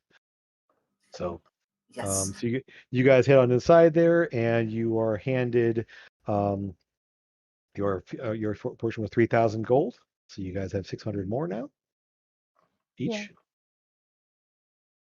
600 gold more? Yep. I assume you're dividing evenly. Oh yeah. Yep. There's me a 611 gold, people. Yay! I'm back with money because I spent all mine. Yep. I do need to now go and purchase the. Yes. After we get paid and we're walking out the door, I would like to stop by the Mystic Menagerie. I do need to purchase the item that I asked, Mr. Niels to hold on to for purchase. Yes. Mm-hmm. All right. Yes.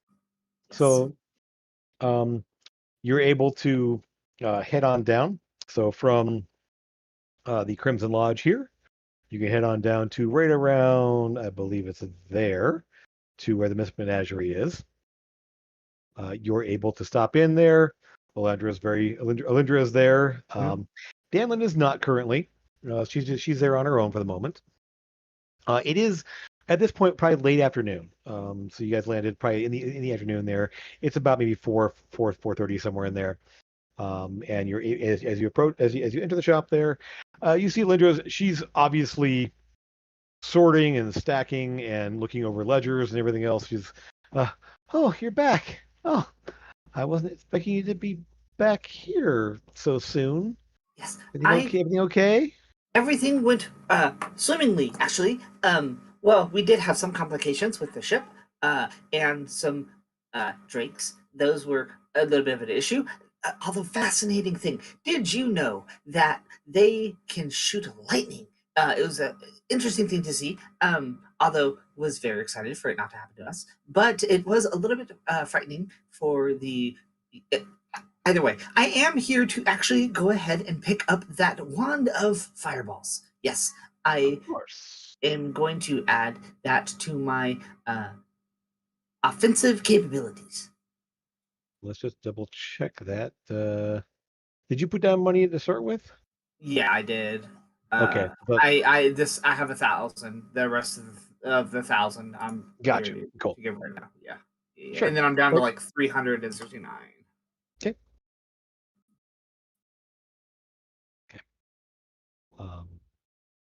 So there we go. No problem, man. Yes, there's 1,000 given. Yeah. Here you go.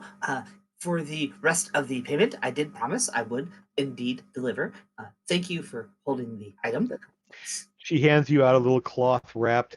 It's sort of wrapped in sort of a velvet cloth, kind of a dark red cloth or whatever. Actually, as it slips inside, and you realize that it's like a little bag almost. You just open up the flap there and pull it out.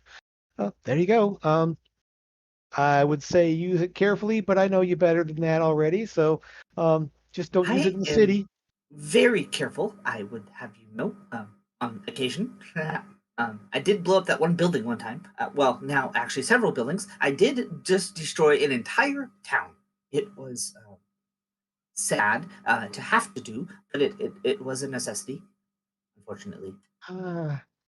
Every time I talk to you guys, I'm reminded why I don't go out adventuring.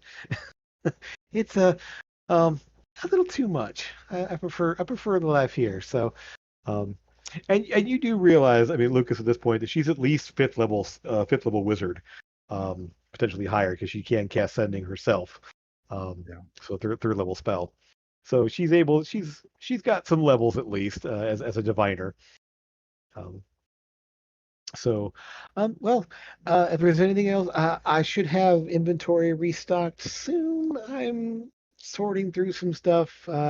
If you have anything you want to unload, I can potentially either do trade or purchase things if you want. We're always looking to restock things for other people that might want things. So, feel free to let us know if you need anything and how long are you in town. And she obviously looking at Lucas when she says this. We are in town for just a couple of days. It is plenty of time. Plenty of time. Smack Lucas on the back. Yep. He has to move forward. Yep. And she just sort of like glances down at Eldon there and is like, yes, just a couple of days. I do have a new shield to acquire. I was able to get one made by the blacksmith Burke, made from amethyst. Or not amethyst. Oh no, I'm sorry. That is amethyst art. No, you know what I mean. He's going to then completely ignore the fact that as you can tell, Eldon has got a lot to do. I said myself I'd help him. I think we all have a lot to do, as a matter of fact. Except maybe you, Lucas. I don't think you have too much to do right now, right? Not right now. Right. So I think we should all do our own thing, and you should, I don't know, catch up over here with her, and then we'll all meet up back at, and then I'll take a location that we can meet in an hour. Yes, Trevor. Sure. Good point. It was so nice to meet you again. Thank you so much for the wand.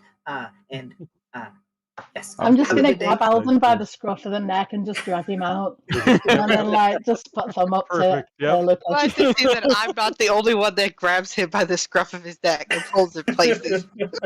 I'm only 3 feet tall, y'all. Yeah. I can't grab you by the scruff of the neck. Don't worry. Yep. No. Yeah. I'm just hoping if you stand between me and Elia, somebody else will be grabbing you by the scruff of the neck. Mm-hmm.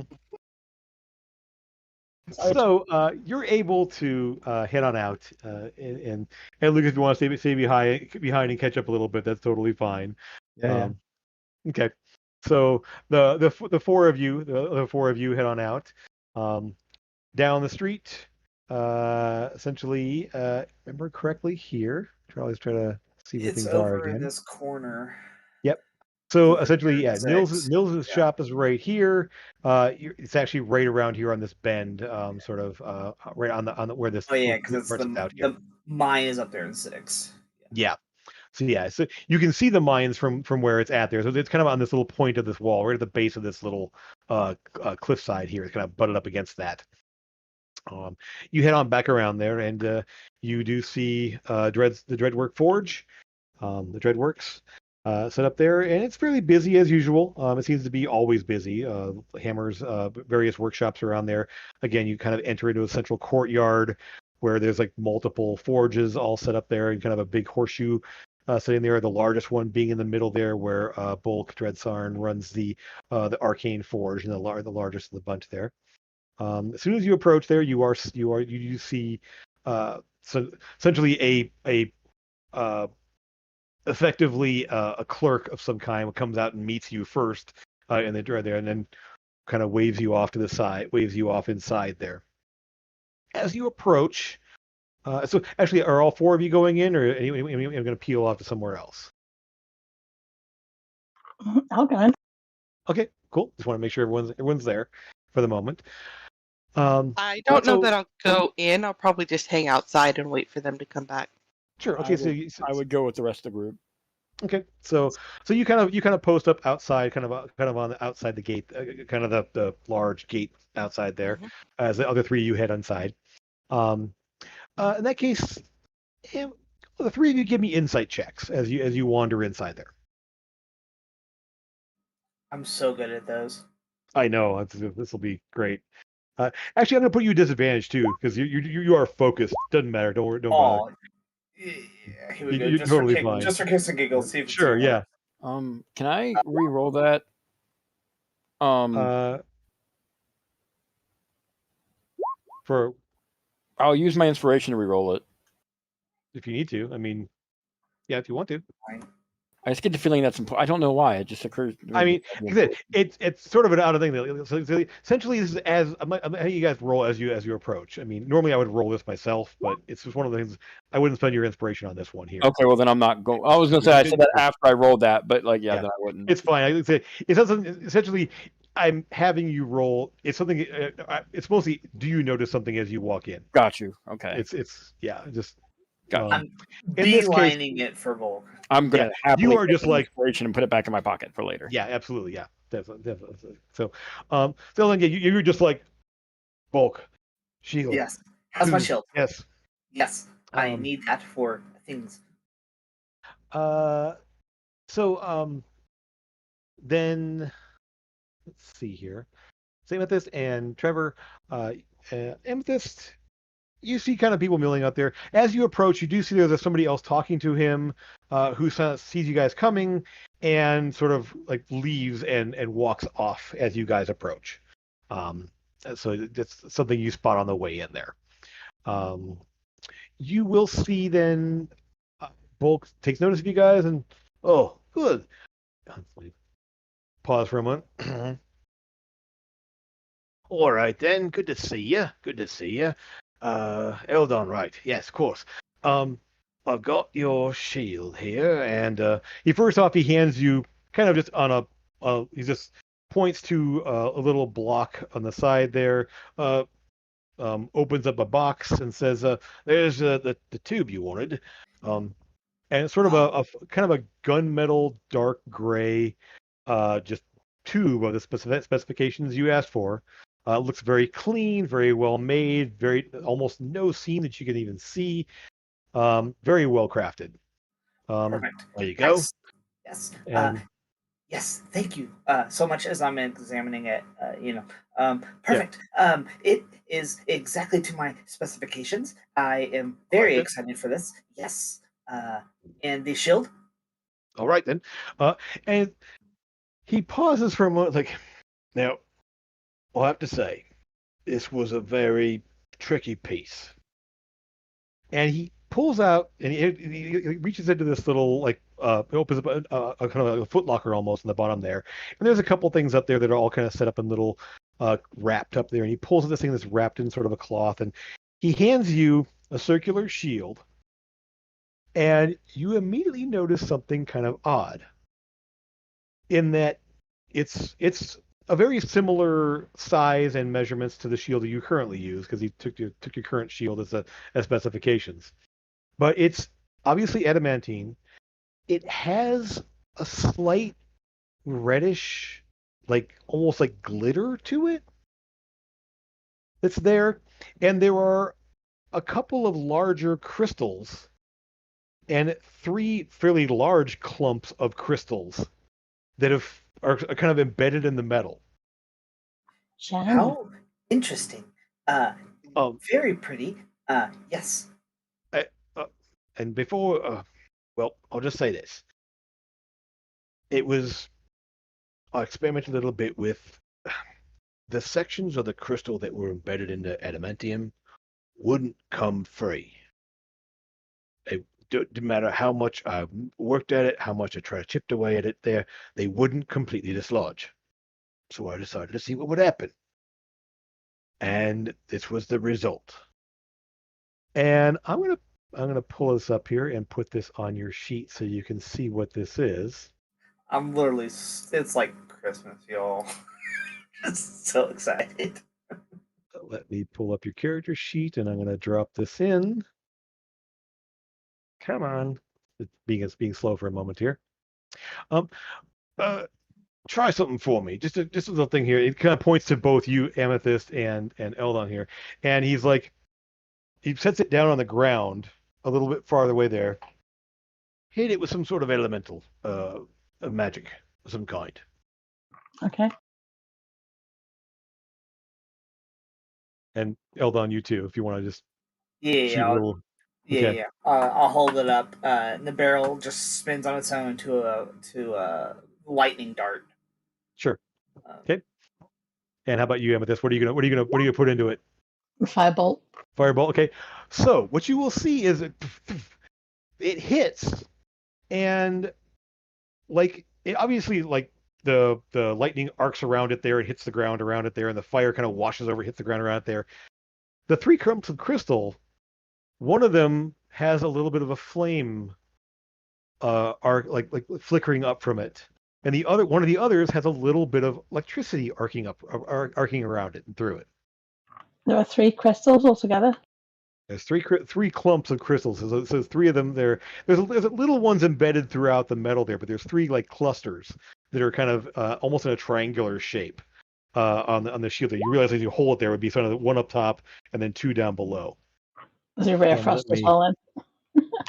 Sure, you do, and the 3rd one lights up with like little frost. Nice. Let me. Now what? Yep. Let me. I'll refresh my page. Second. I haven't put it there yet. It's. Oh, okay. There it is. Okay. There it is. Now you got it there. If you refresh now, you'll see it should be first thing on your list. Okay. Now it is a normal shield. It is not a magical shield. So it doesn't have a bonus for shield there, but it does have a secondary effect. It is adamantine, so it's unbreakable. So this thing cannot be broken or damaged or in any way.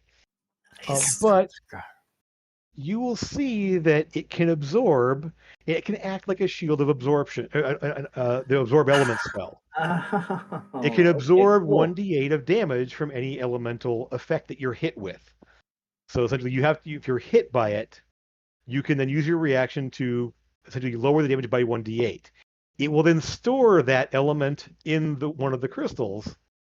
And when you cast a spell, when you make an attack, so either with a spell attack or a melee attack, you can expend the stored element.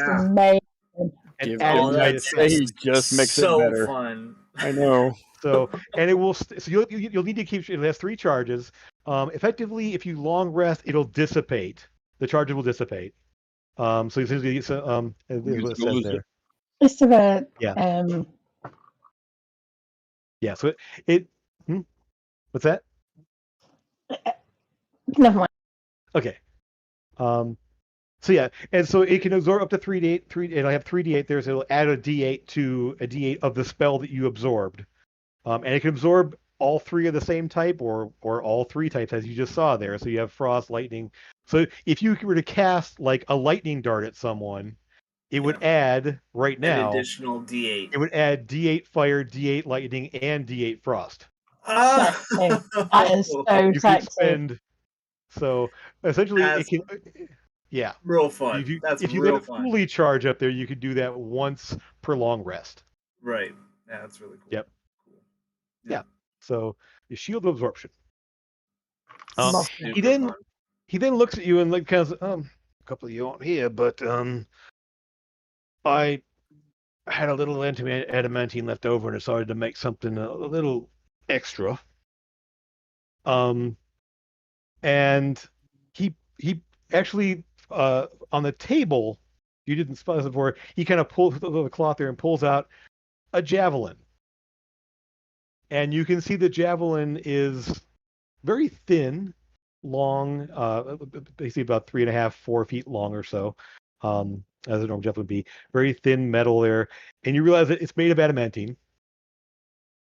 But the point of the javelin is a very finely sharpened chunk of red crystal, and it has 3 little prongs around it that come out from the javelin head, kind of in a little around there, and each one is also tipped by a small point of red crystal as well. Is it? I took the liberty of making a little something extra here. If you want to purchase this, it's up to you. How much for it? Well, if I'll make you a deal.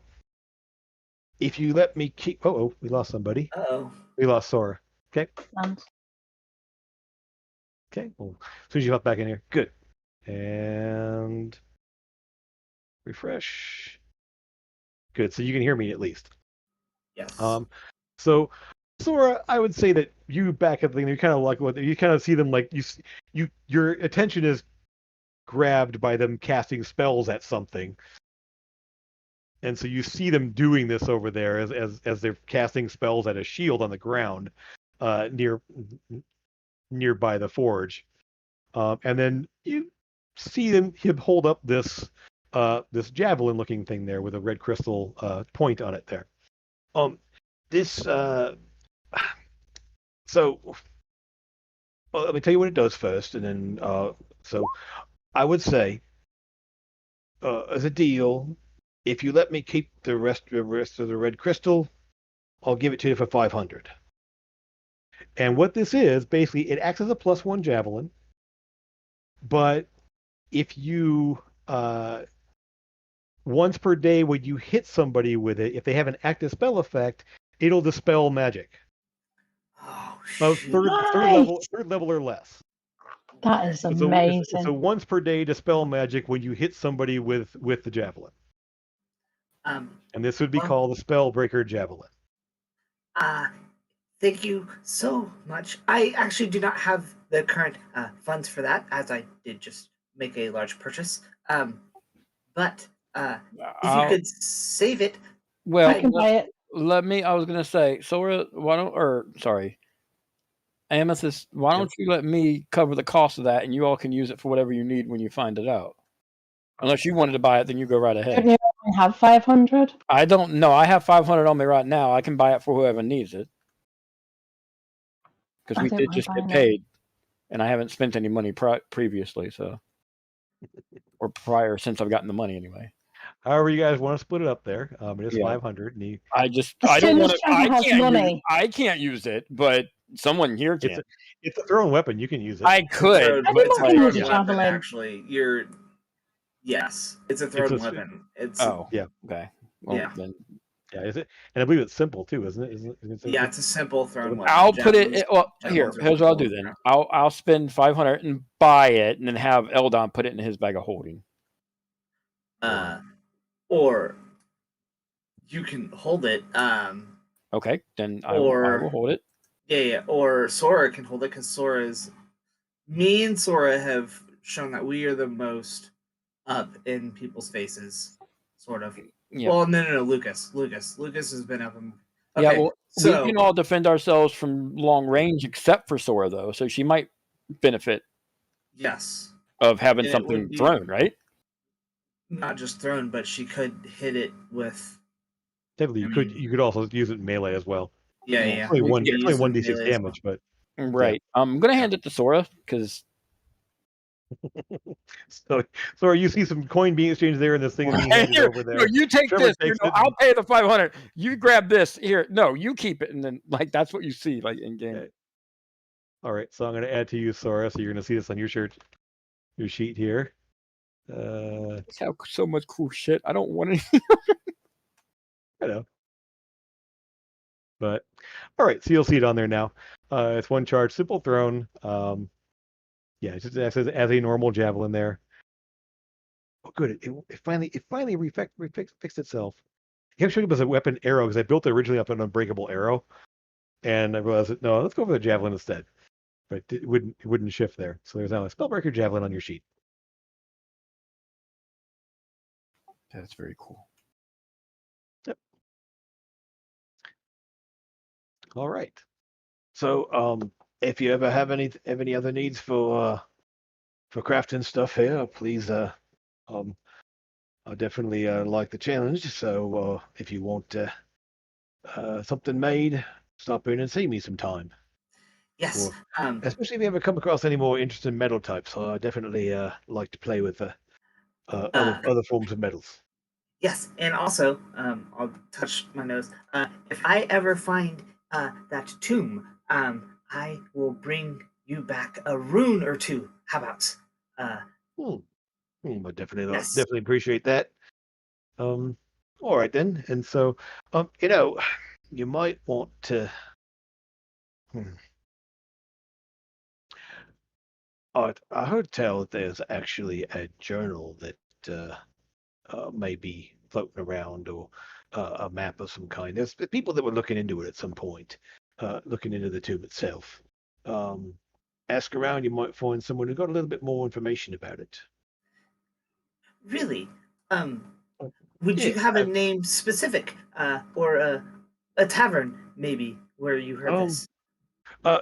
No, it's sort of somebody told me that. I'd asked around once in a while about it, but it supposedly got passed around in the art collectors circuit.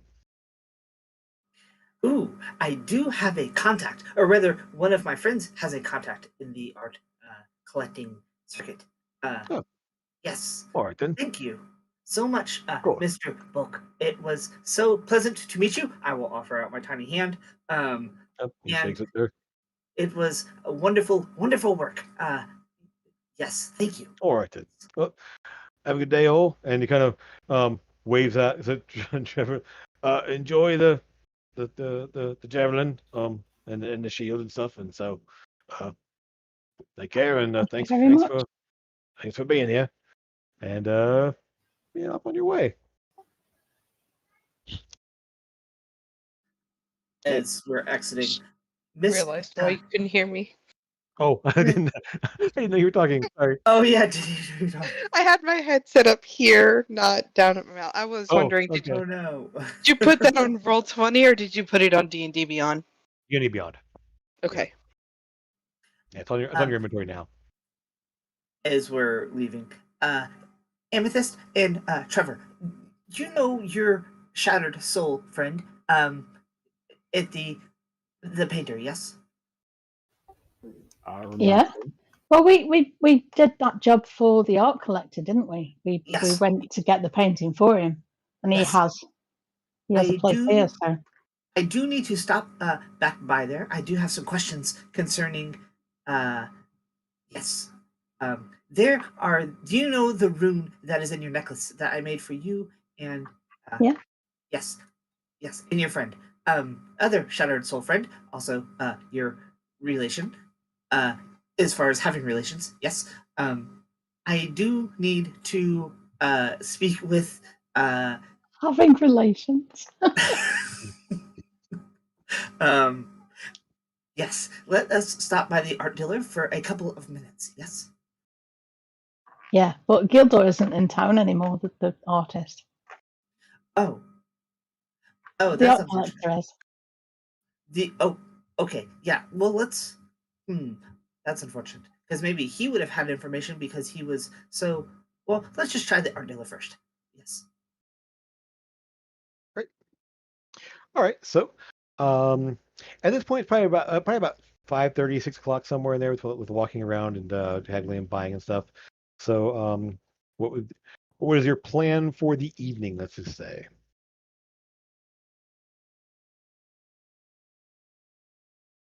So, did you want to try to meet with your brother this evening, or try to set something up for tomorrow? If we're not doing anything else for the evening, I'll probably head over to him because, crime never sleeps. So he'll probably be awake. All right. Yeah, you guys can essentially coordinate, meet up. I assume you guys would talk there. Since you are spending the night here, I assume, unless you want, otherwise, the Copperhead's there if you want to stop there. I'd be going to the Copperhead at this point, assuming other people were going as well. Sure. Yeah. I want to see Sora's brother.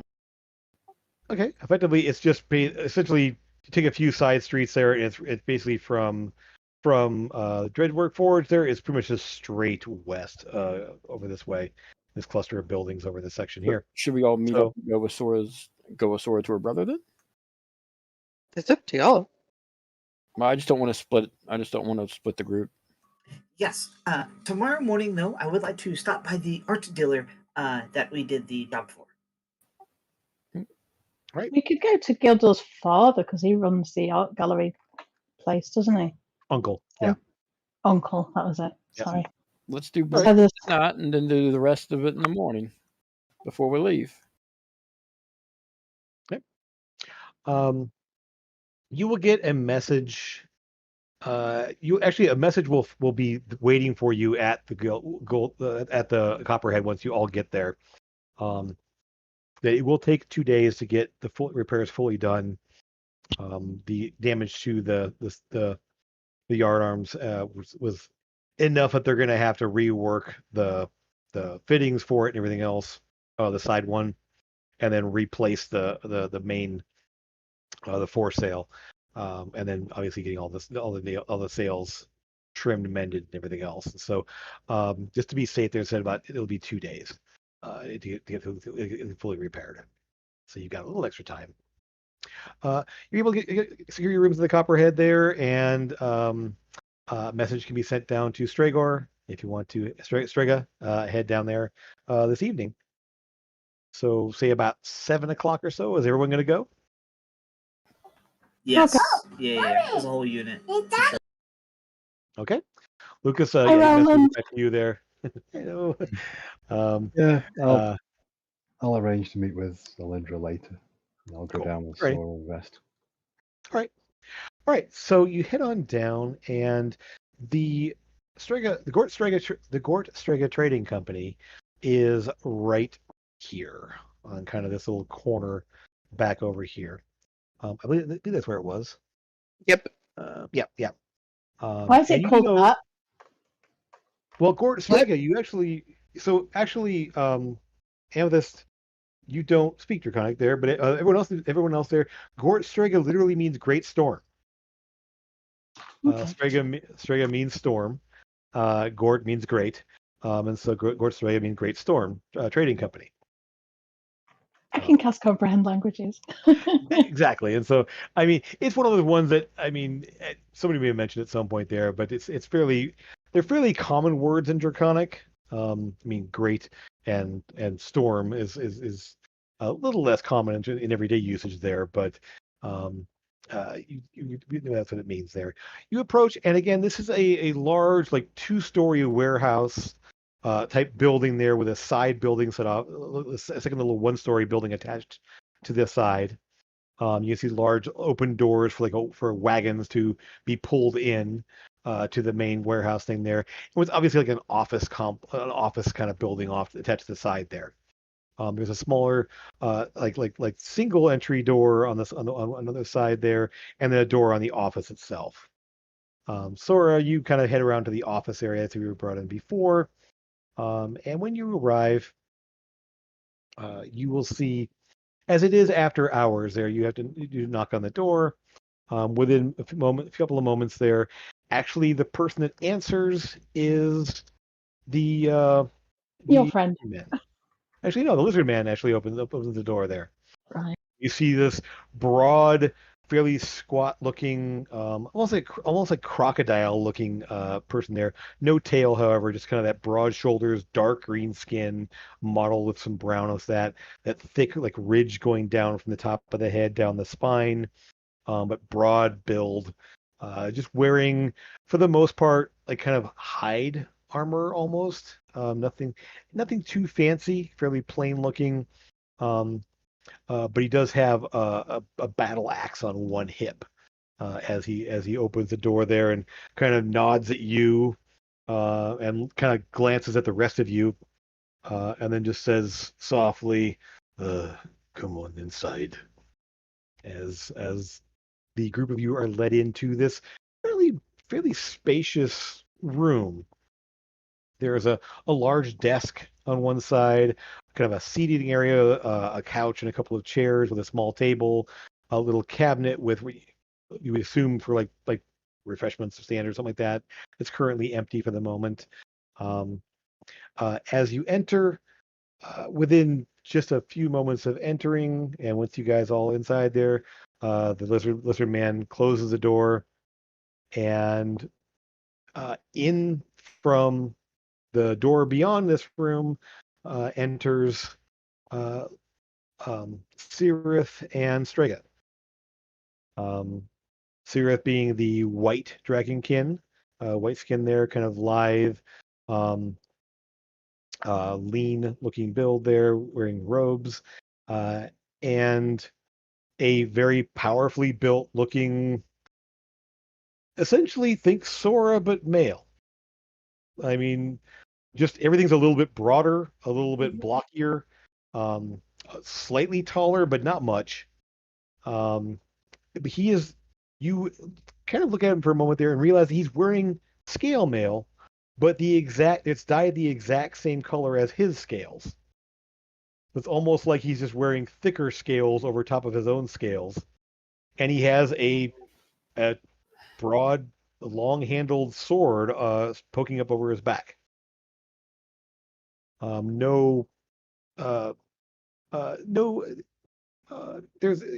be a sort of like a tabard looking thing there with what looks like almost like it looks like you pause for a moment there and you realize it's almost like a silhouette of the city with a gray cloud over top there with a lightning bolt coming down from the cloud. They're kind of a jagged lightning bolt coming down over the city. And it's almost like the skyline of Port Oruss with a storm cloud over top of it with kind of an arced lightning coming down across it.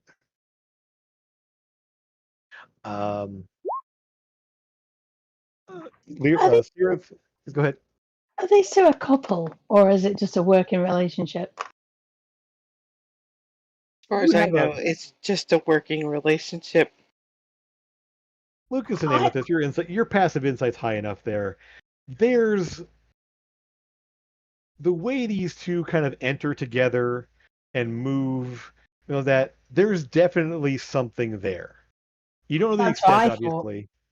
Yeah, you do sort of see that. Sora, you're kind of clueless about it because you have fairly low other things. Yeah, your insight's a 10, so your passive insight doesn't pick up anything. But nope, these two, not a thing. There's definitely something there. You definitely pick up the fact that there's just the way they look at each other as they separate and enter the room there. Just sort of the way she kind of sits. She kind of perches herself on the side of the desk, and just sort of and it just sort of kind of gives him looks, just sort of like kind of watching all of you but him and then back. There's obviously something there. And Strega steps in there and kind of gives it's almost like a bow, but not quite. Just sort of an inclined the head there, and just sort of reaches out a hand.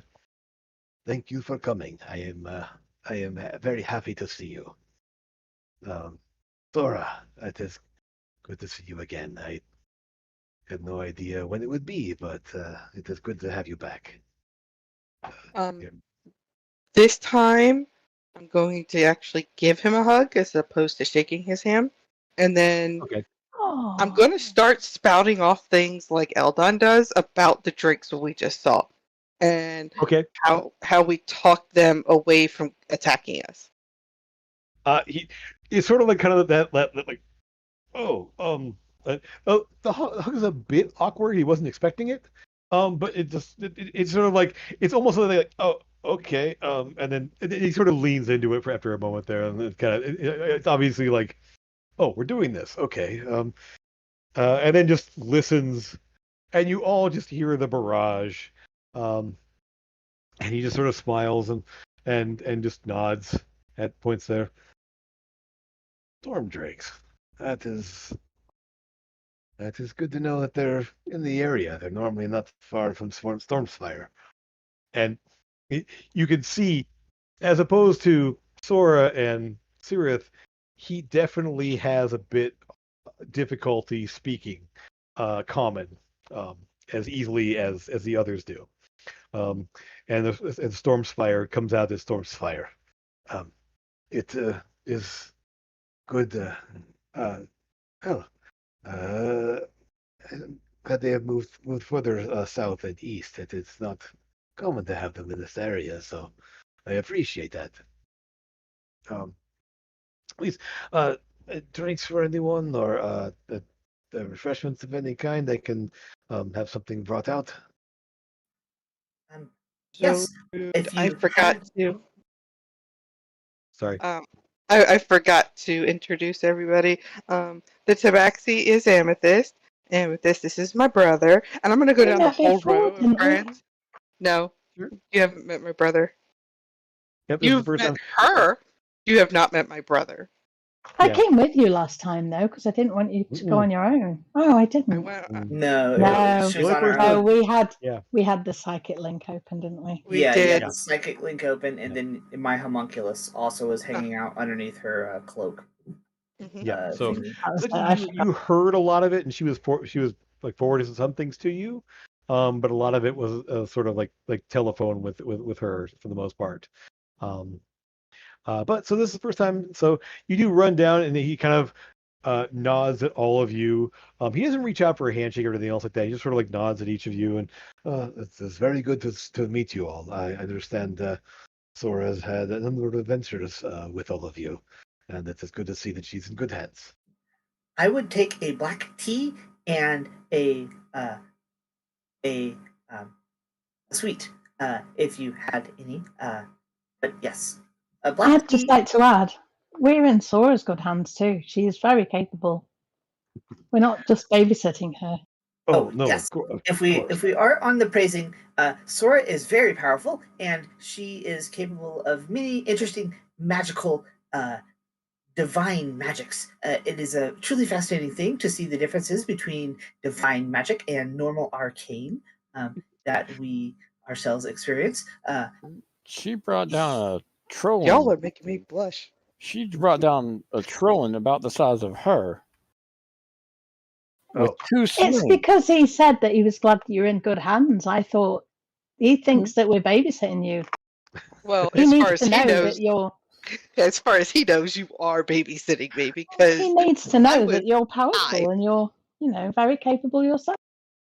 I'm very aware that Sora is. She definitely punched above her weight class when she was a little girl as well. So I have no doubt that she's taking on things and doing all these things. Yes. I mean, the smile's a bit creepy, but other than that, yeah. The white teeth, isn't it? Yep. That's exactly what the white teeth. Lucas and Amethyst, you will catch when Eldon's mentioning the difference between arcane and divine. He's talking about the magics there. He glances over at Sirith and gives sort of a little bit of a nod. Kind of that kind of looking thing there. And let's see. Who's ever trained in religion? Give me a religion check. That would be Sora. Yeah, I think a number of you are, I think. Not sure. Definitely not me. I'm not trained in religion. I didn't think so. You're still kind of learning things there. Okay. Oh, excellent. I read books. Yeah. So Lucas and Eldon. Amethyst too. In that look, and Amethyst and Lucas, you notice this here, but Eldon, you kind of like watching him and talking to him, as you mentioned there. You will see a very distinct symbol on the hilt of the sword, up just over his shoulder, and it is the symbol of Procyon. Procyon is the god of the seas and storms. Essentially, is the god of safe travel, and it's also sort of a god of merchants and such. But you sort of you pray to Procyon um, to give favorable weather for journeys and such. But he's also the person that's going to deliver a storm that will strike things down if you call them. And Lucas, you'll piece this together probably first because with that role, he's probably a paladin based on his armor and weapons and the fact that that little link between divine and arcane, he may also be similar, at least in terms of skills, to what Sora's using. Skills or scales? That too. Yes. It's very almost identical coloring. Yeah. Yep. One thing you will catch, and you will see that as he talks, there's a little bit of sparks in his when he like behind inside of his mouth when he speaks. It's effectively like when you bite into a wintergreen, you get a little spark in the dark there. It's sort of that little effect of like just occasionally. And Sora, you can't help but notice it because it's basically why you always call him Strigala as a kid. There was Storm Tongue because he when you bite into a what? A wintergreen mint. If you do that, if you do that in the dark, it like makes little lights. You'll see little sparks. Yeah. Shut up! What the hell are you eating those for? Never knew that either. For what it's worth, funny. They're fun. Yep. They're so fun. Yeah. So wintergreen mints. Yeah. Yeah, they're just great. Light up. Yeah. Yeah. Little lifesaver wintergreen. Yeah. So you've not had one all the time. I still had a roll over the breast saver ones with me. In fact. Yep. Aaron, when you visit me, you have to bring some. Yep. I'm pretty sure. Heck yeah. They're great. Yeah. Okay. I never knew they could do that with those, like ever. Yeah. So anyway, so after a moment there, he kind of nods, and Sirith actually steps out, kind of like steps out and says something softly through the little doorway there, before taking her space there. In a couple of minutes, you'll actually see the other member of their group there, the Furbolg, will step out with a tray with a teapot and various other drinks, whatever else you ask there, a little thing of like cookies of some kind or whatever. No mushrooms? Nope. Mushrooms. No mushrooms. Nope. No cheese? You will see he is about he's over 7 feet tall. He does have to duck a little bit coming through the doorway. And he's essentially his skin tone is very dark brown, soft suede looking thing there, with a little bit of patches of darker brown, almost black. He does have sort of the deer like ears and dark brown hair as well. His clothing is sort of a mix of leathers and furs, varying kind there. He does carry a scimitar on his hip. Trappings of a druid for the most part, is what you can tell. Sora, you remember going through the names there? That's Molvatosh is his name, and the lizard folk that you met last time is oh shoot, you pull it up here real fast. Where is he? A weird name. Yes, it is. Grilvac is his name. The lizard man. Molvatosh actually is very similar to names from Scarlos, which is where most Furbolg live. Is up in the far north. So it is a very similar name to a lot of residents of Scarlos.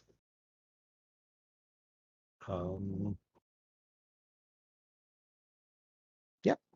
So that's what you see from the group there. After a moment, you guys get your drinks and everything else. That Strega basically kind of focuses on Sora primarily. So I was speaking with your retainer, Catherine. Uh, I understand she's already left the city. She hired She hired a caravan of some sort to go to back to. He starts to say Craven's Rest and says Raven's Crest. Yeah, they changed it. Yes, I was made aware of that. I've been in talks also with at sort of your insistence, and after speaking with you, I did get in touch with Nana. Yeah.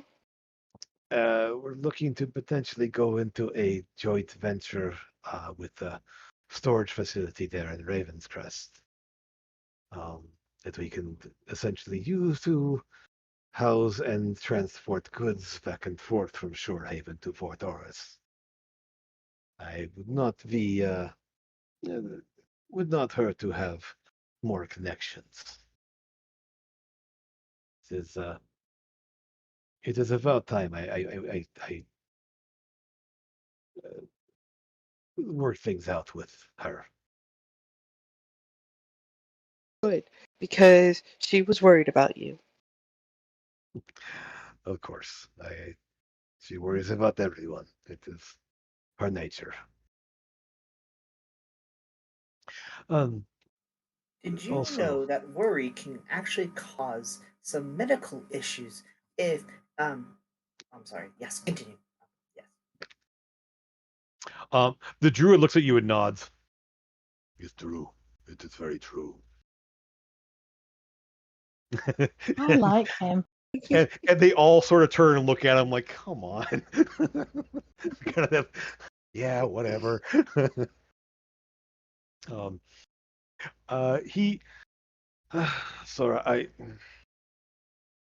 I neglected to tell you something before, and I think it's something that I should well, uh, there's something of our family you should know.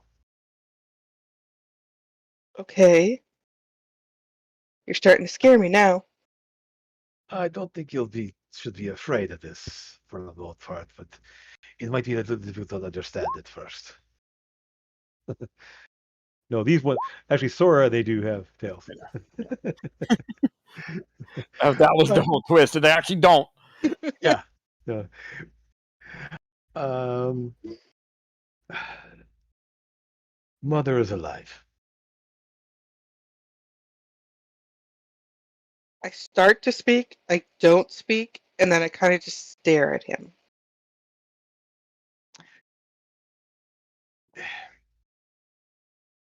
I did not know for quite a long time. I discovered it shortly before I left. Um, she, you may remember, she did not take what happened to our siblings well at all. It devastated her. Yeah, I was 5 when he left, and I don't remember how old I was when she left. Actually, it was a little bit later. It was about, let's see, a little bit older than that, slightly. It's uh, she what she learned because she left. You were probably the event in question took place when you were around 5 or so. She left a Right. couple of years later. Okay. He left about. I want to say, he's almost 10 years older than you. Okay. Yep. He left effectively when he was about 18, roughly, somewhere in there. So timing of it, we'll work on the details. But regardless, he was just kind of becoming an adult. You were still early teens, if that. Right. So roughly, like around 10 or so. So anyway, what she discovered about that what happened. She went to go find more information. I mentioned before the shame of our people. Yes. She wanted to go find out if there was truth to it. And she did. And the fact that at least some of it is still going on. And so essentially he doesn't at some point so as you start to move away and or else that it's not a large space. And as you go to start moving away, it's like it's all right. I'm totally eating my little cracker and drinking my black tea and like eyes wide open for this whole conversation. This is all new things that I have not learned before. Fascinating. Essentially, she is working to help our kind.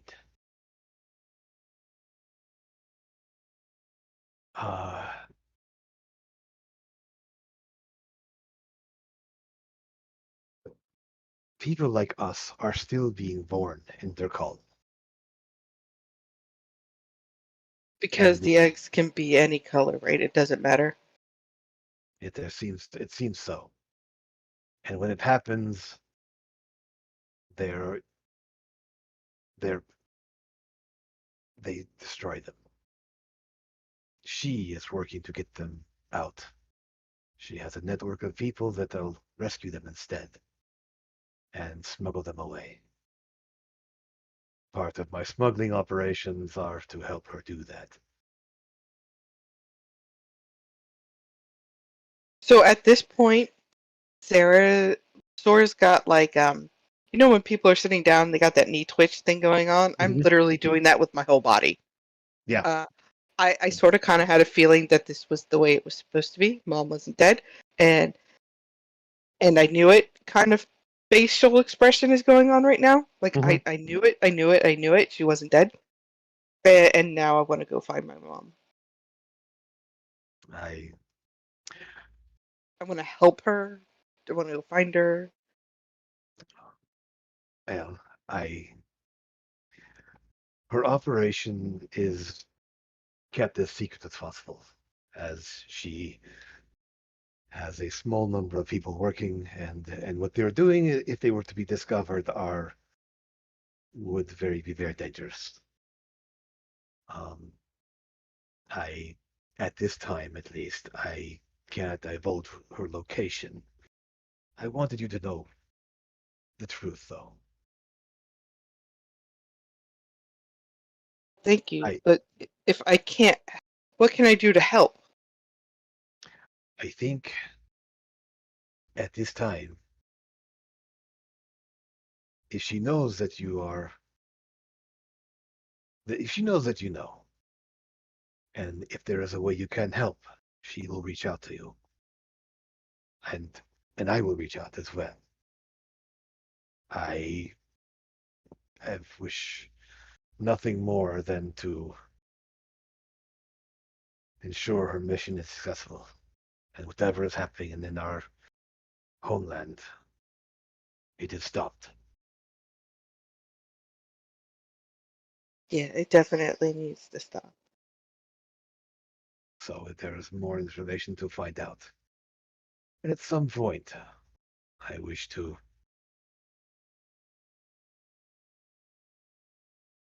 do what we can to stop it.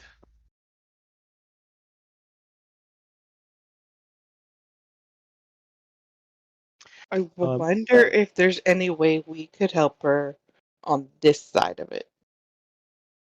Well, that's what I'm doing. Essentially, I am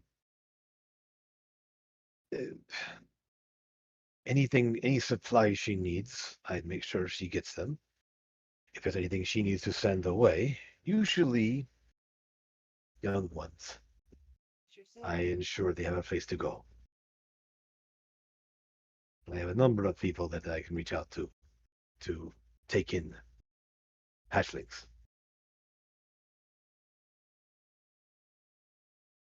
Okay, that's good. Well, then, if there's any way I can help you with that part, you let me know.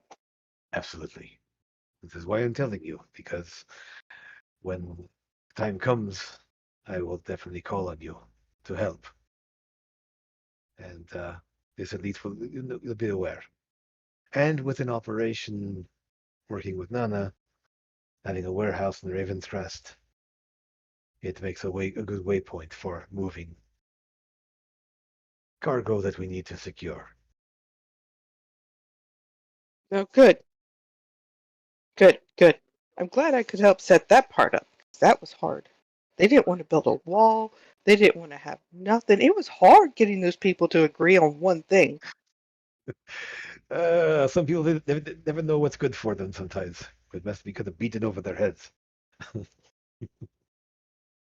um, so the rest of you, okay, essentially, when you go to leave, he does motion. It's all right. I mean, essentially, you can in there, and the others don't leave as well. They seem to be there. But he does sort of like talk. It's obviously the conversation is just the two of them here. So you at least hear what's going on.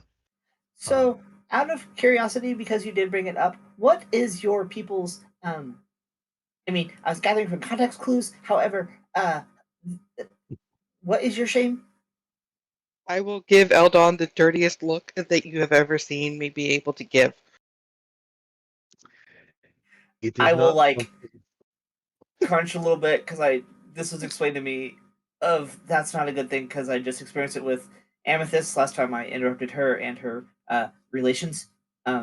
So I will stop asking questions.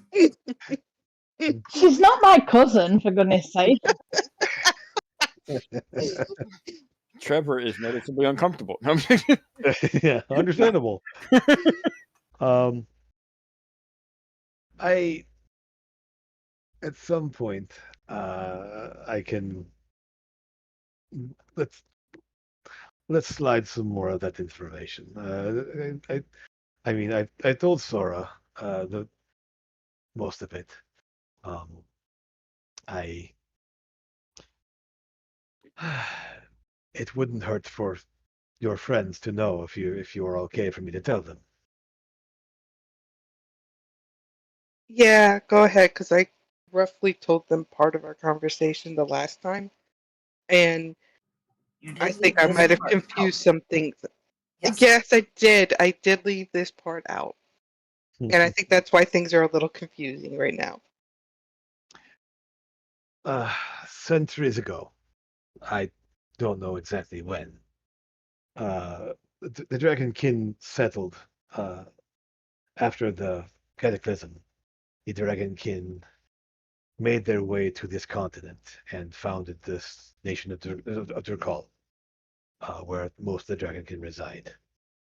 There were mostly the largest group of population were the metallic Dragonkin. The gold, silver, copper, bronze, and um, and other ones. Brass. Yes, brass. Um, there were much fewer chromatic kinds, and even fewer of the jewel dragonkin, the gemstone dragonkins. They did only exist. There were no red, there were no black, for reasons that go back into the origin of our species. But after a time, the metallics being the largest, they sort of founded the cities of Durkal, kind of, and the chromatics were much smaller in numbers, but they had their own clutches and did their own things.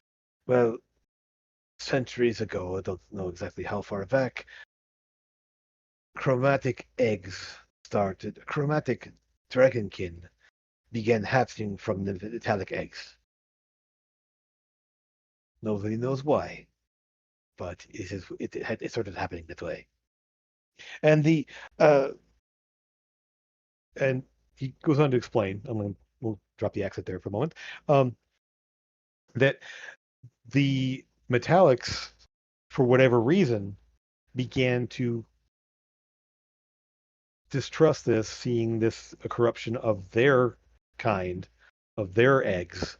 Something was wrong. They began what was in Draconic is the Gortli Oruss, the Great Betrayal, where the metallics began to kill the chromatic hatchlings so that it wouldn't spread. Then, after a time, when it continued to happen occasionally, randomly, seemingly, you had the Avress Shiraz. You know, you speak Draconic is the endless, shameful duty. This shit. Where they actually went on a spree to kill chromatics, even putting bounties on their heads, and then destroying any chromatic eggs they found as well, destroying clutches that they had, and banishing them from Drakal itself. And that's where things went, and they went nuts. Around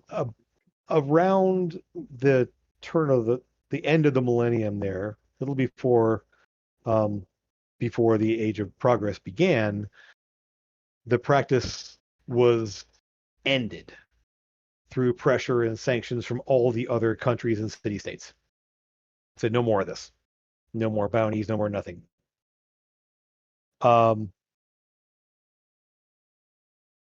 They stopped the practice, at least openly.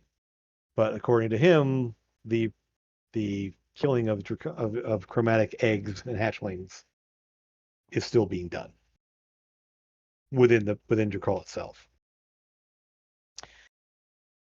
And I believe this is where Sora, he mentioned before, there was something called the Tor Shiras, the true shame. There was a prophecy that Tiamat, like the embodiment of evil dragons, evil dragon kind, would be reborn would be reborn into the world from a chromatic dragon egg. And this is the justification they had to continue doing this, of destroying chromatic clutches and trying to stop chromatics from having eggs. However, what they've discovered is that when Tiamat is reborn, Bahamut will be as well.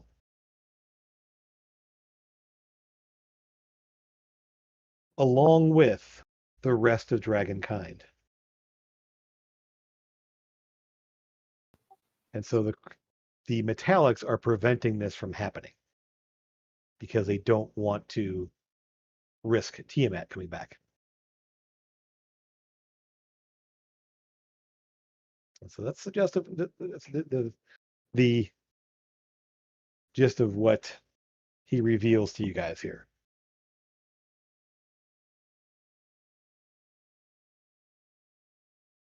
At some point, talking about that true shame, about Bahamut and Tiamat, he does kind of reach up and tap out of the sword on his shoulder, and you do catch him glancing at the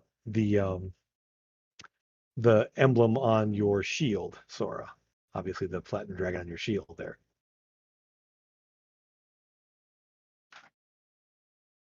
Yeah, he and I aren't talking so much right now. And he actually looks at you like, wait, you heard him speak? Wait, you don't? Well, no, I don't follow the platinum one myself. But you've heard him speak. Yeah, a couple times. We had some issues, and then one of my retainers died, and I'm working through it, but I haven't spoken to him in a while. I felt him, but I haven't spoken to him in a while. Eldon is like long stopped drinking his tea and eating his cheese. He feels sick. Yeah, it's one of those things of what you see him like visibly shaken, because the last time you talked to him, you hadn't told him that you'd spoken. No, You heard no, I Bahamut's didn't. voice, No, I didn't. and so the fact that should not be. Bahamut is gone. It is said that he is not. If you hear his voice, then is none of it true? Is this not, or has it already happened? I don't know, but I can tell you that when I need him, he's there to do what he needs to. Just lately, I've been having some issues and things have happened. But I went to the temple and I kind of like point down toward the street area of Oruss here, and I'm like, and I felt his presence. What I can only assume is his. I've been talking to him since I decided to become a paladin. And so, I mean, he obviously visibly looks shocked, and even you, Eldon, can see the kind of that sort of like disbelief and surprise. Yeah, the fact that is a voice of some kind that you've even heard. Yes, and I mean, have religion and history. Do I understand the significance of what is being talked about right now? Okay. Yep. Yes. Okay. So, Sora, I feel like there are important things that you're supposed to share with the group. Like as in gods that should not be doing things or clearly doing things. That's a big deal. Yes. Well, Amethyst had people talking to her in her head. I thought this was normal. Not dragons that are dead. Yes, not dead gods. Dead important gods that did good things. And are good gods. I feel like that's a very important thing. Yes. He's like in complete shock right now. I'm like, I don't know. I thought so. Are dragons not as dead as I thought they were in this world? Well, one's been talking to her. Because, well, I mean, granted, but I didn't even know drakes were a thing until I just seen them with my own eyes. Well, I guess. I mean, dragons, as they were, dragons are no longer in this world. Drakes are similar to dragons in a way that lizards are similar to crocodiles. It's not. They're similar in the same family, but not. Right. So the remains of dragons are left about, like say, and then I look over at Sora, the Dragonborn, and I'll go through all the dragon names that I know. They're like sure, they're wyverns. Like, wyverns. Yeah. As far as I know, actually, the drakes are more native to this continent. I don't know if they were in the other continent that burned and is gone. I don't know. But the dragons themselves sickened and died, and it is said that some escaped to other realms. Right. So and this Bahamut, what would happen if they both did come back? Well, Tiamat, very bad. Tiamat would be very bad. I know Tiamat. That's that five-headed. Yes, we're talking like end of the mortal plane of existence that we reside in. So it's just a Tuesday for us then. Well, I mean, they existed before the Cataclysm, and they didn't effectively destroy things then. They live mostly on another plane of existence. They don't live in the mortal realm. Was it not the Bahamut that stopped her from doing the... Stories conflict. Essentially, the exact. In some ways, I've heard conflicting stories that Tiamat was mother of chromatic dragons, but even before the Cataclysm, there was a peace among the dragon kind. They lived in the Dragon Isles. They all lived in the Dragon Isles. they existed somewhat in peace. This kid is cooing like crazy right now. Yeah. So I don't know exactly. I mean, it only those who can speak with Bahamut himself would actually know. Yes. The texts that go back that far are most assuredly lacking in detail. This is a problem. Well, it is something to consider and something to keep watch over. And if we find more, then we will have to. Well, I don't think that us mere mortals would have much to do with the immortal gods of dragonkind, but Wait. So let me get this straight. You, as a paladin, speak with your god to get your powers, right? Sort of. You don't hear anything? No, I am granted power through my connection and my purpose. So what does this mean now that I can hear? I don't I know. assume is because I always heard it. I don't know any other. It says he's Bahamut. I pray to Bahamut, but I can't guarantee because I have no reference. Well, I mean, him giving you powers to whatever you're praying with would entail that that's real, correct? I believe he's real. So in that case, Bahamut has to How is he talking? How is he talking to Sora when he's dead, though? That people talk to me, but they're generally alive. It's sort of the Stringer just kind of going, exactly. That is exactly what my question is. I don't. And if he is alive, does that mean Tiamat's alive as well? I think that is what he's getting at, and that could be quite the catastrophe. I'm starting to see Eldon's point of view in all this. Wait, there's a bunch of paladins around, right? We can't be like the only two. So, like... Wait, the only two that believe in this particular god of yours, or they can get their powers from any god, right? Yes. I thought that's how divine magic... I mean, I understand arcane magic, as that is my own particular form. But divine magic, each god gives their own paladins and servants. Oh my gosh. Actually, the funny thing is that at this point, the Furbolg actually kind of like, actually, divine magics can be just taken from a divine realm. It doesn't need to come from a specific individual. You can take power from nature. You can take power from goodness. You take power from light.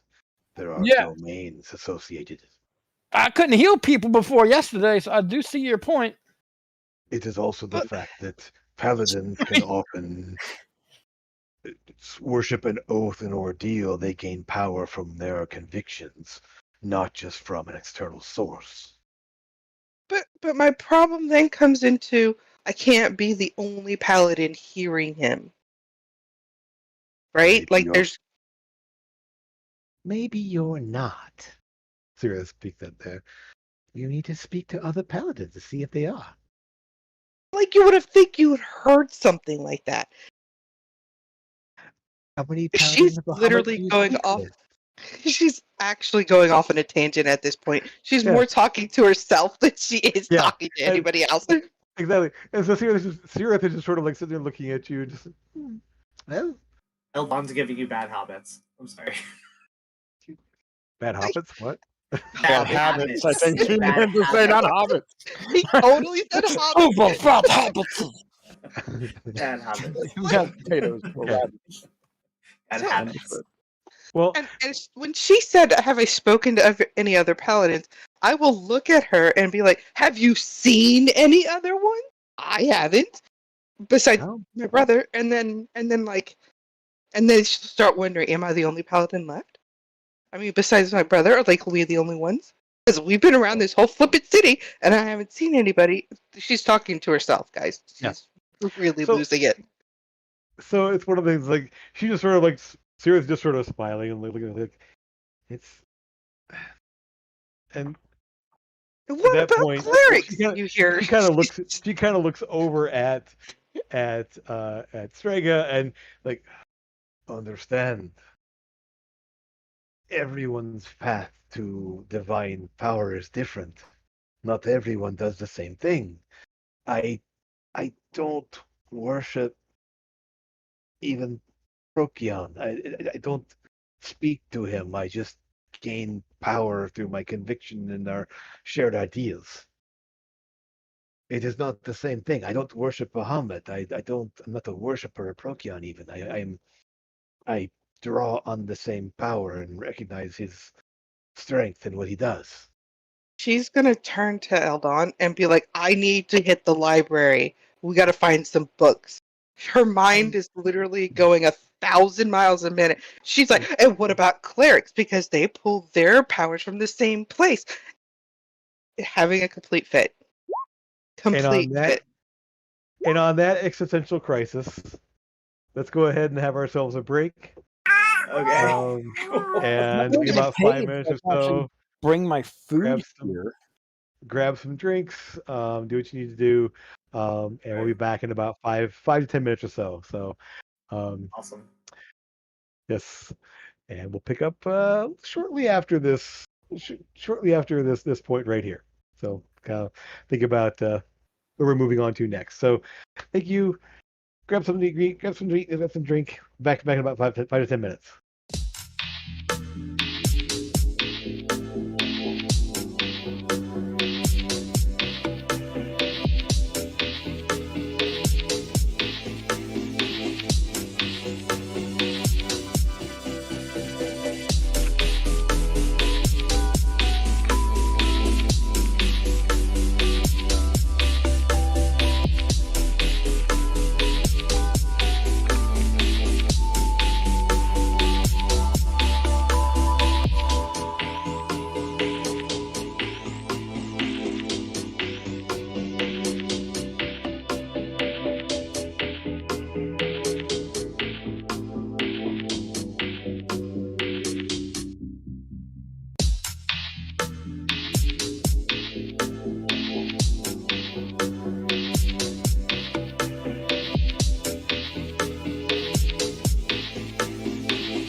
And welcome back, everyone. Eldon had to step away for just a minute, but he'll be rejoining us soon. What we're going to keep on from there. We'll go ahead and wrap up our dinner, or our conversation here with Strega and his crew there. Effectively, his mind is blown at this point here, um, knowing that Sora has actually heard the voice of Bahamut, which shouldn't be a thing, based on everything he knows. So obviously, there's something weird going on. The one thing I will say, before we leave here, and head on out there, is Lucas. You've been very quiet this whole time, and you've been observing and seeing that there, but there's something that's been nagging at you the whole time everyone's talking and speaking about this and everything else. That there's been this low, strange whisper, a sound. You keep looking. You just glance up and like where's that coming from? And it's not really a voice. It's more just this a sound that's, and no one else seems to be reacting to that. It's not loud. It's just something you can hear just faintly, like something is just scraping or grinding. And at first you think it's a whisper, but then you kind of listen, and it's just not. It's something there. And go ahead and give me what's a good roll for this one here. I guess a perception roll, so you can kind of pinpoint the sound.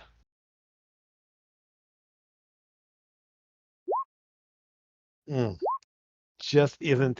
Yeah, and Lucas is the only person that's going to hear this right now. And it's not making you're not being able to find a source for it. It's like you keep thinking, like, is it something in the back room sound? Is it something like grinding in the ceiling? But nowhere you can find a source of the sound. But I will say that as you leave, once I take it back. Once the discussion of all of this stops, the sound stops as well.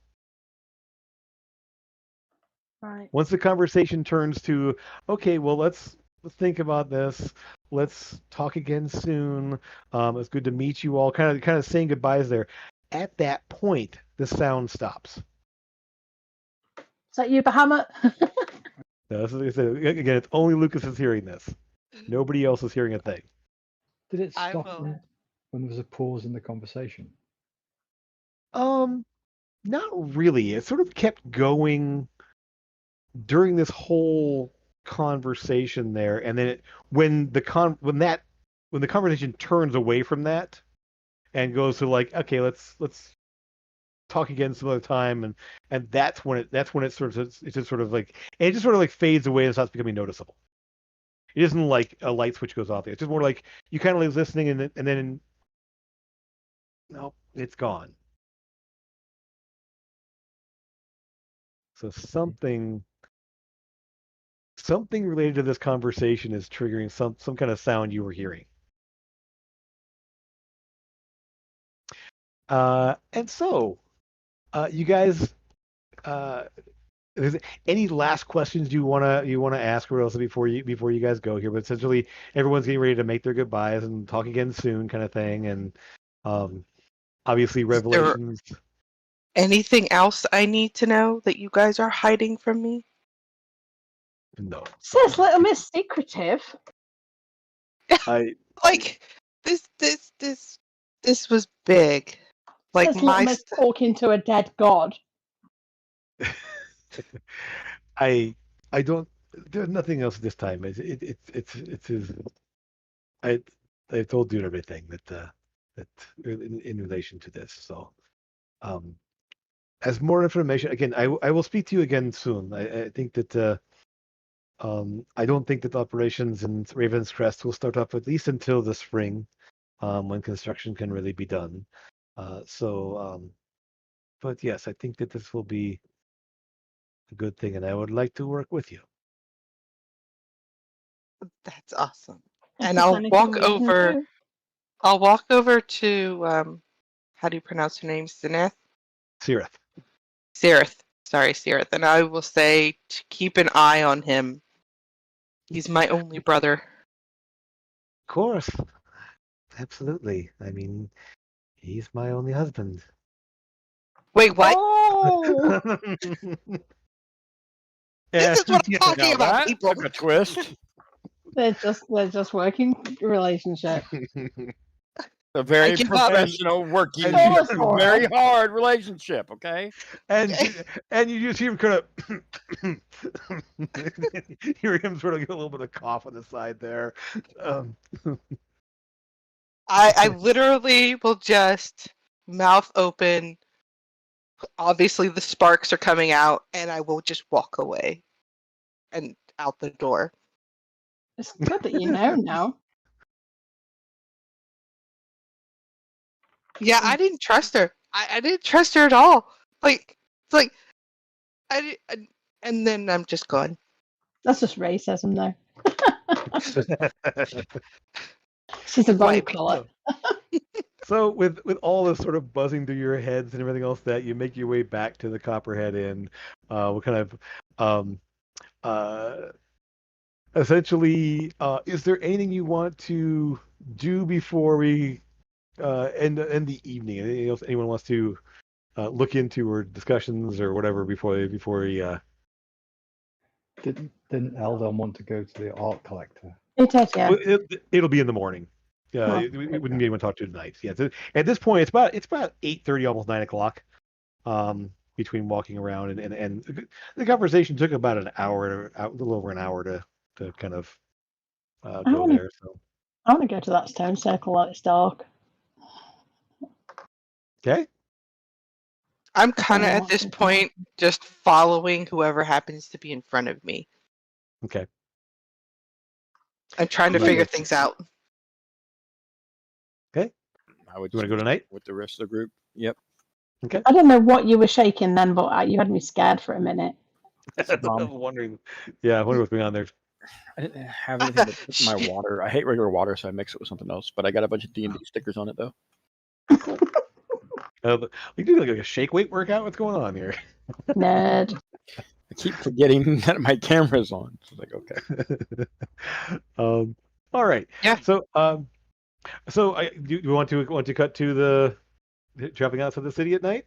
Yeah. Let's go up there and make some more noise. Okay. No, we don't have to make noise. We're gonna make noise. Okay. Lucas will be heading off to meet Alindra. Okay. Heading out.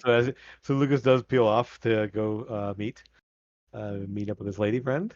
Eldon is like, I must go to get some sleep. It's a little too late for me. By the time I get there and back, it'll be well past my time to. I won't have any time to read and write about all this things that I've learned in Revelation. Eldon, and I'll pick him up and carry him with us. Wait. Fine. And so Lucas will peel off. You guys head up there.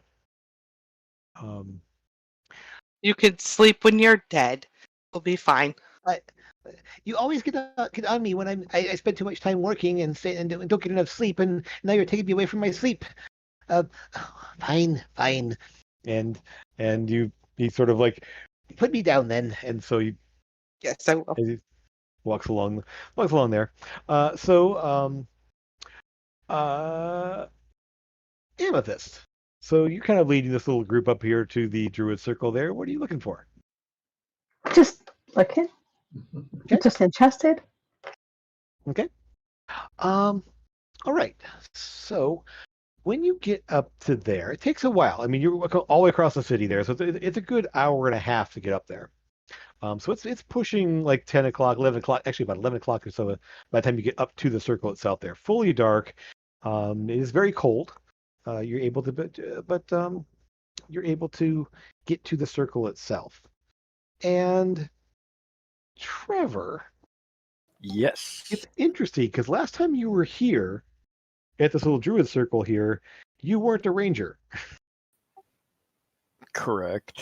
So one thing you will find is that there is definitely a strong connection to nature here.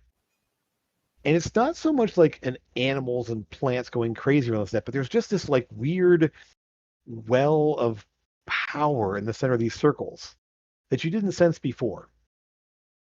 Okay, you kind of feel that connection. I would kind of like branch off to there then to kind of get a feel for the area, and then kind of like pick up the dirt with my hand and like let it run at like looking at it and like crumbling it up, almost like if I was looking for like little tiny rocks in the dirt as I like just get a feel for like the area and like do like basically. Can I do a nature check? Sure, go for it. Yeah. Sora is very quiet and peaceful. Eldon immediately kind of goes, like, sits down on a little rock and pulls out his book, puts on his headlamp, and starts writing things. And he's obviously like writing down probably a lot of what he just learned. And starting to keep things going there. That's 11, not a 14. Yeah, it's okay. Essentially, you think I'd be proficient in nature, but nope. Eventually. So you can work toward. We'll come back to just a minute here. What you find there, Amethyst. It is very peaceful and quiet here. Like more so than it seems like it should. You can hear the rush of the river, not only about maybe 50 to 100 yards off to the east. And it's just very, very quiet and peaceful. Sora, same thing. You kind of, it's very quiet and serene. There's not much in the way of animal sounds, even though it's nighttime. There should be some animal sounds there. It's just sort of muted and quiet in here. Trevor, while you don't get anything strange in the soil or any kind of strange plants or anything else like that, you will again feel this place is tied to nature in some way. There's some sort of wellspring of power here that's not really something that you can tap into. You can feel it, but not grasp it. So it's like knowing the power is there, but not knowing what to do with it or not being able to access it. And it makes sense because this is a druid circle, and so you do tap into the same similar magic, but not the same thing. I would ask Amethyst if she knew anything about Ellie and over here or anything. Kind of if I knew anything about what? About knowing if she knows if Elia would be able to like know anything about like the area and stuff like that. I did plan on asking her when I see her next, but you can ask her right now. I could do. Yeah, maybe I will. Yeah, I was gonna say you can now, free, right? Yeah. Yeah. And so if you use ascending. Yeah. Okay. It's a little bit slow in responding, and you realize that she probably was sleeping. But and like, oh, that's good to see you. I get to hear from you. Druid Circle north of Port Oruss. Well, I've been there. It's a place to commune. I know that, and I'm not sure. Bloop. So you do another ascending, and the other thing is, like, again, you can just do it again. What were you saying about? Yeah. It's a place where druids can commune with whatever nature spirits they work with. It can also, Eddie said that it can act similar to the transport via plants, but without plants being there. Cool. So like a teleport circle. Yeah, something like that. Exactly. So, there may be some sylvan runes and such around that might kind of lend itself to that. I don't know.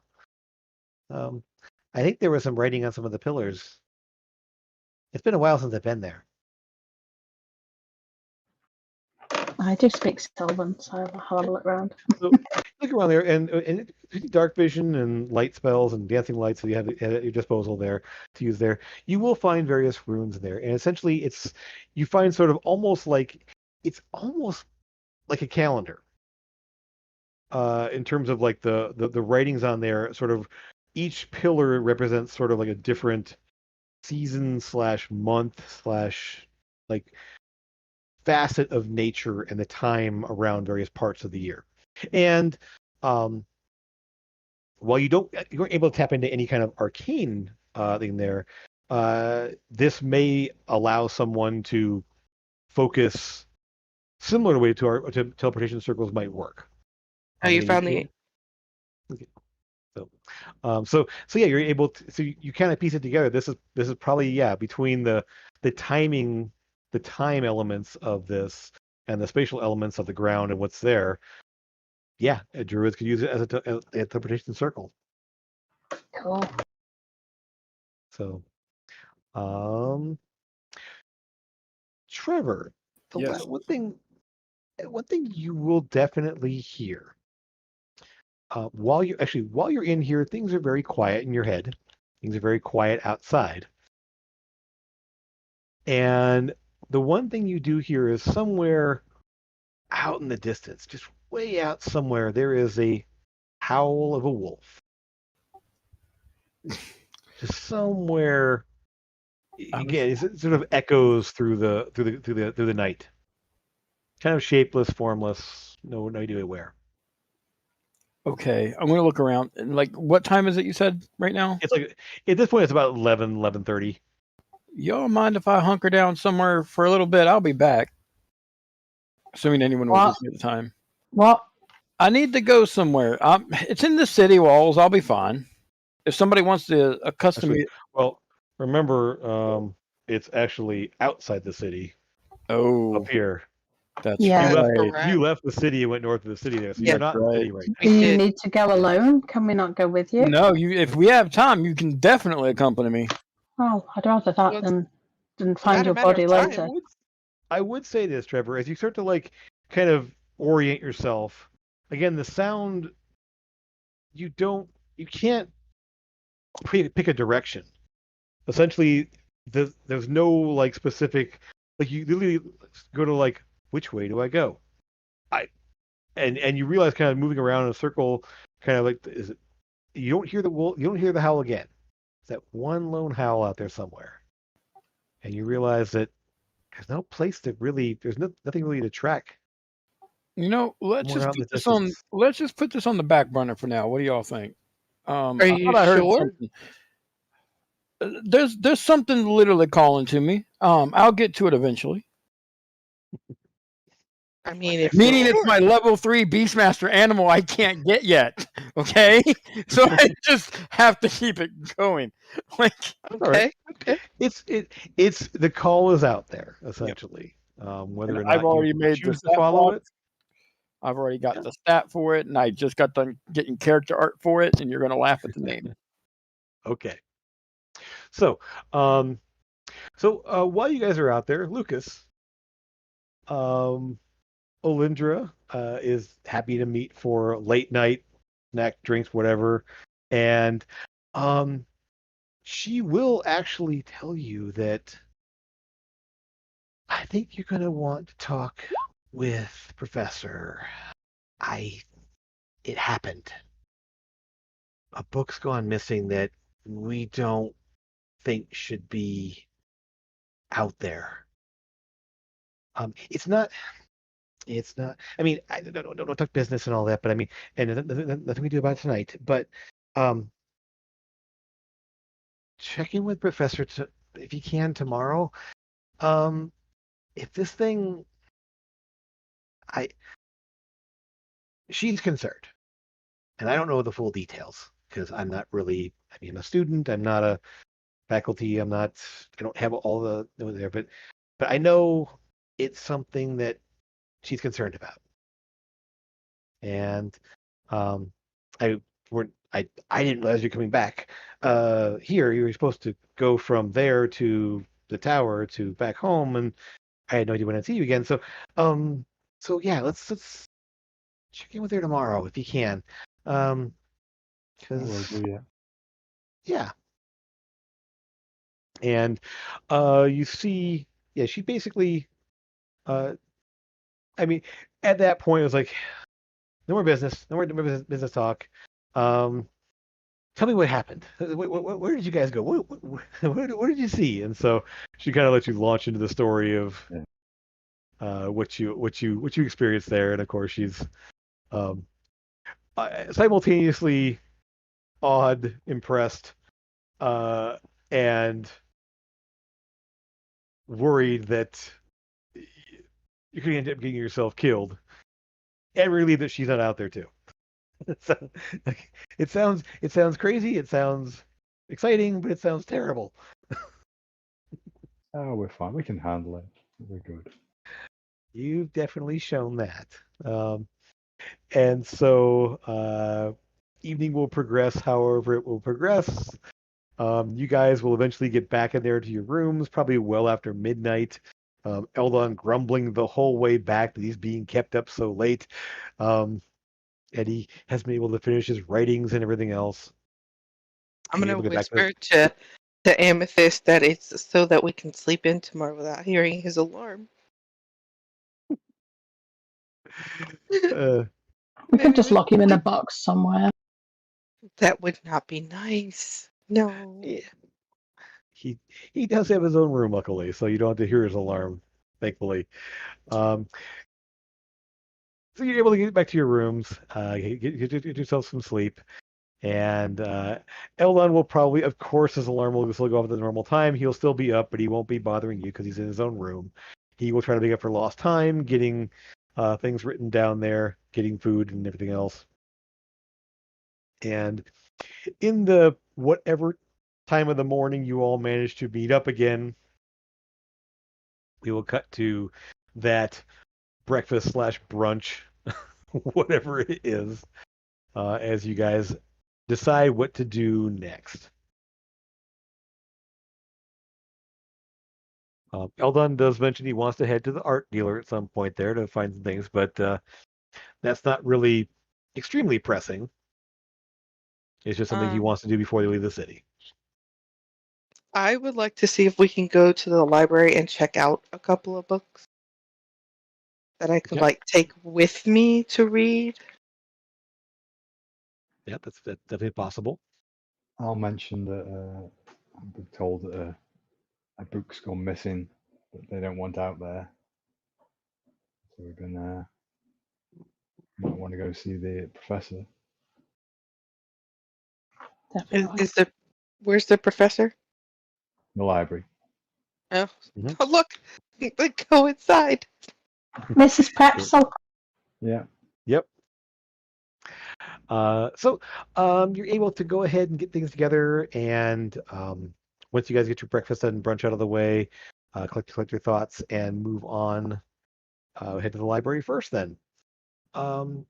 At the library, you're able to show. I believe both Lucas and Eldon bought their monthly usage fee. You can kind of bring in guests on that. That's fine as well. I probably would want to get my own at this point, since I would foresee myself wanting to read as much as I could. It's $20 for the month or $100 for the year. Essentially, do the 100 for the year. Okay, cool. So essentially, you have a year's access there. You're effectively able to check out books and everything else on a limited basis. They just need to be approved. But if they're from the main part of the library, there it shouldn't be a problem. They'll just want to verify that they know the whereabouts and what's going on. Effectively, they would ask that you not leave the city with them because then there's no telling when they'll get them back, if ever. So essentially, but you could if you wish. The one thing, so as you enter the library, you move into the Lyceum. You move into the main library. Sora, looking for books on religion, something on Dragonkind. What are you thinking specifically? Okay, combination of those two. It's religion based off of what we know, dragonkin, dragon lore, dragonkind. Okay, so it'll end up being something like sort of like religion/history, essentially. So yeah. So it'll be 2 volumes there. One sort of like draconic religions, draconic mythology, essentially, and creation myths around dragons and everything. And then another book there's sort of about the history of the dragonkin and the fall of the dragons and the rise of the dragonkin, essentially. And so you'll probably get those two books there you can check out there. While you're in the library, you are gifted with the ability to read them at an accelerated rate and retain more. So effectively, you'll be able to read through as much as you want. But shortly after you do arrive, Lucas, you kind of receive that summons that the professor would like to talk to you if it's possible. Yeah, certainly. Okay, and the rest of the group, assumingly. So would you want to go up and meet with the professor or stay down here to read? Books were given to me to be checked out, correct? Yes, they will allow you to check them out as long as they stay in the city. Okay, then I will go with him to hear what we need to hear. Okay, all right. So, I should up to the professor's office to Professor Martinet, Net Prepsel, and she's looking a little bit more tired than last time. Like she's been uh, looking into things more, and but she's very thankful to see you. Thank you for coming. I appreciate it. You are. I'm glad you're back in the city here. And we talked last time. We were concerned that someone might access the more advanced libraries and take things out from there. It seems to have happened. I think one of the books that went missing, it was a journal, more of a historical journal, but it's got some information that might be harmful if it got out to the general populace or to people that could make use of it in ways that, well, we don't know exactly what it could be used for. Um, so we're looking to hopefully at this point track down who took it and what they're doing with it and how they're doing what they're doing, and you put a stop to it or determine next steps. Really, it's kind of hard to say exactly. That'd be something I could. Yeah, you're he's back. back. Hey, Eldon's back. So Eldon, just to recap there, the group went to the Druid Circle, checked out things there. Eldon heard the call, Trevor heard the call of the wild. Amethyst read some runes, and you end up back at the Lyceum the next morning. First off, as Lucas was told that Professor Martinet needed to speak with you guys about something. Okay. Upon arriving there, Sora checked out some books, and then you're now meeting with Professor Martinet that a book has been stolen that could be harmful if it got into the wrong hands. So that kind of gets up to speed here where we're at here. I want to read it, but continue. Well, whoever this is, they're really good at keeping things hidden in ways that, well, I should be able to find it. I'm a diviner. I should be able to scribe for the book. It's somehow being shielded or away. The only thing I can be certain is it's not on the city streets. I think it's under the city. Out of curiosity. Oh, I'm sorry, Amethyst. You go first, and then I'll. No. You go. Yes. Okay. So, out of curiosity, how extensive is the under the streets? As in, has this city port been built on top of the possible bones of a past port, or are we talking places where people's refuse go When we say under the city, what do we mean? Okay, so there's we call it's most places called the underroad. Effectively, there's an extensive sewer network. It's no longer in use as the traditional sewer, as sanitation's gone more the way of prestidigitation and managing items Clean that do boxes. the Yes, also clean boxes. effectively, Yes. or self-cleaning chamber pots, all different manner of ways that can be dealt with that sort of information, that sort of thing. But the sewer system still exists. The city was built centuries ago, and at the time it was used as a sewer in the more traditional sense. Now it's more of a storm sewer when there's massive. It's more of a flood runoff kind of measure. There's various drains and sewers around various drains around the place to collect water and channel it into the sewer system underneath to prevent flooding on the streets or backing up into houses or buildings or that kind of thing. Um, as I understand it, it can be a place for those wishing to stay out of the light of the law to keep out of sight. So it does not surprise me that someone could be who's stealing things in this manner could be housed up down there. As I said, somehow it's being blocked from my sight. It I should be able to scry on the book, but I can't. And my only impression I can get is it's somewhere below the city. So that's at least the first thing I can guarantee. Do you perchance have a map or something of that nature? I wish. The city didn't keep good maps initially, and from my understanding, some sewers have been redirected and rebuilt and rechanneled, and You see, this is why gnomes and dwarves make maps of everything. Some. I suspect, I'm just going to put this out there, that it's a very intentional thing by a certain organization that wants to keep it more of a little bit of a secret. We did possibly meet one or two of them, maybe. Okay, so we have our work cut out for us then. Yes. I appreciate that. I will tell you the book that is missing. Just so you know it's the right one, assuming you find it. It is a journal specifically of Belvin Stanton. And give me a history check. Yeah, I like those. All of it. +8. Mm-hmm. No, +9. My bad. Oh, the ring. And a natural 1. Okay. Excellent. Good.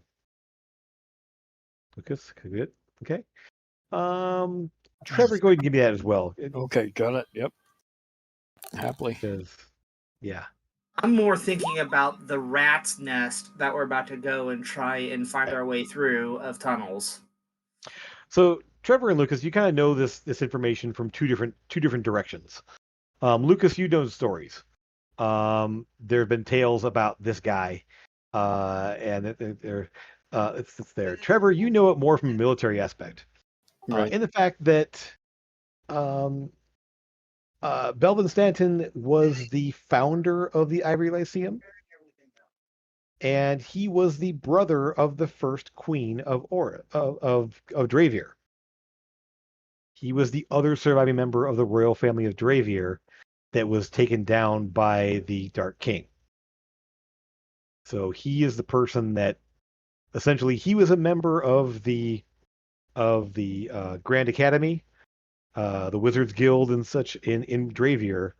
When the Dark King took over, he saw it coming and managed to save his sister and get them away from the city. So the only reason that he and his sister survived was that he was on the inside when it happened, when the usurper took power and did what he did to take over. So this is the guy that he and his sister came here. She became queen of the United Kingdoms of Oruss and Dravier, and he founded the Ivory Lyceum. So, fairly important historical figure that who knows what kind of information he's going to have in his journal. Eldon is thinking in the back of his mind he would love to read that book. And so, definitely, yeah. So again, kind of two different directions for the same information there, Lucas and Trevor, in terms of history.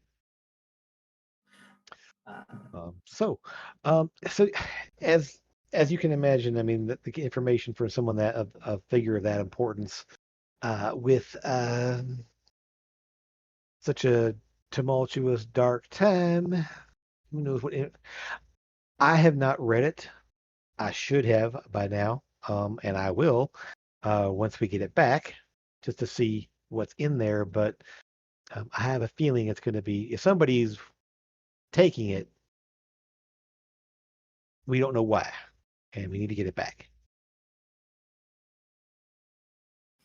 Well, it looks like we got ourselves something to do, don't we?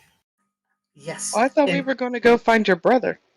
That'll come with time. Also, we discussed recompense yet for finding and receiving this book?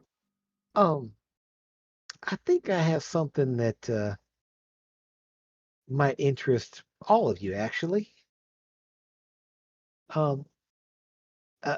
This is a library, and there are certain books that, well, are very helpful to adventuring types.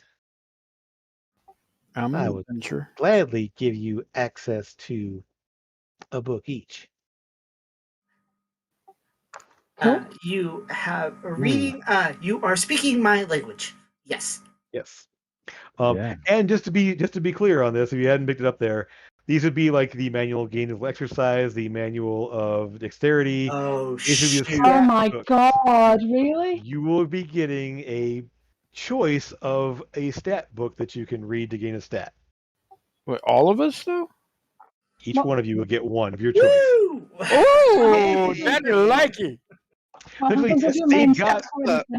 They've got multiple copies of every one of them here in this library, and so occasionally they will loan them out to people that earn it. I do believe that takes me up to an 18 dex and a +4, if I'm not mistaken. That's a 22. Yeah. So can you go above a 20 with them? Yes. No, they can. The books take you above 20. Yeah, yes. yeah. So Okay. it'll be a 22. Yes. Yes. Eldon's about to get a whole lot smarter. Ooh, I'm excited. Yep. Okay. I still have no wisdom. Up to you. So again, so it's essentially, yeah, I'm more than happy to make sure that someone who's helping us out in this way, because, like I said, I shudder to think what might happen if information of a sensitive nature were to get into the wrong hands. I'm so. Yes. Was this book in the restricted section? Was the book in the restricted section? It's in the more of the graduate library. I mean, it's a historical tome, not an arcane tome. But yeah, it's only accessible to effectively graduate students and faculty. And so this person, I don't know how, but he managed to get himself into there, or got someone to get it for him. And we're trying to figure that out. As far as I can tell, we haven't been able to determine that anyone helped this person get access to this book. So no one's come forward. Our investigations haven't turned up anyone assisting them, whoever they are. Does the library include blocking teleports and dimension doors? Typically, yes, unless you have a specific way of bypassing that. And that's typically only faculty members can just do that. There is a teleportation circle here that faculty and specific high-ranking individuals can access um, at, at a time. And Lucas, you will have heard that certain like high level members of the Bards Guild were able to use the teleportation circle in an old Karoon to come to this place. Because I mean, in the past, there have been arrangements where things could be brought back and forth that way. So, but typically, just a straight teleport in, teleport out, unless you have a very specific clearance level, you're not going to be able to do it. I can't imagine breaking in here normally is going to be it. Yeah, I mean, in terms of like sort of like teleporting in, grabbing something, teleporting out, not likely. Unless,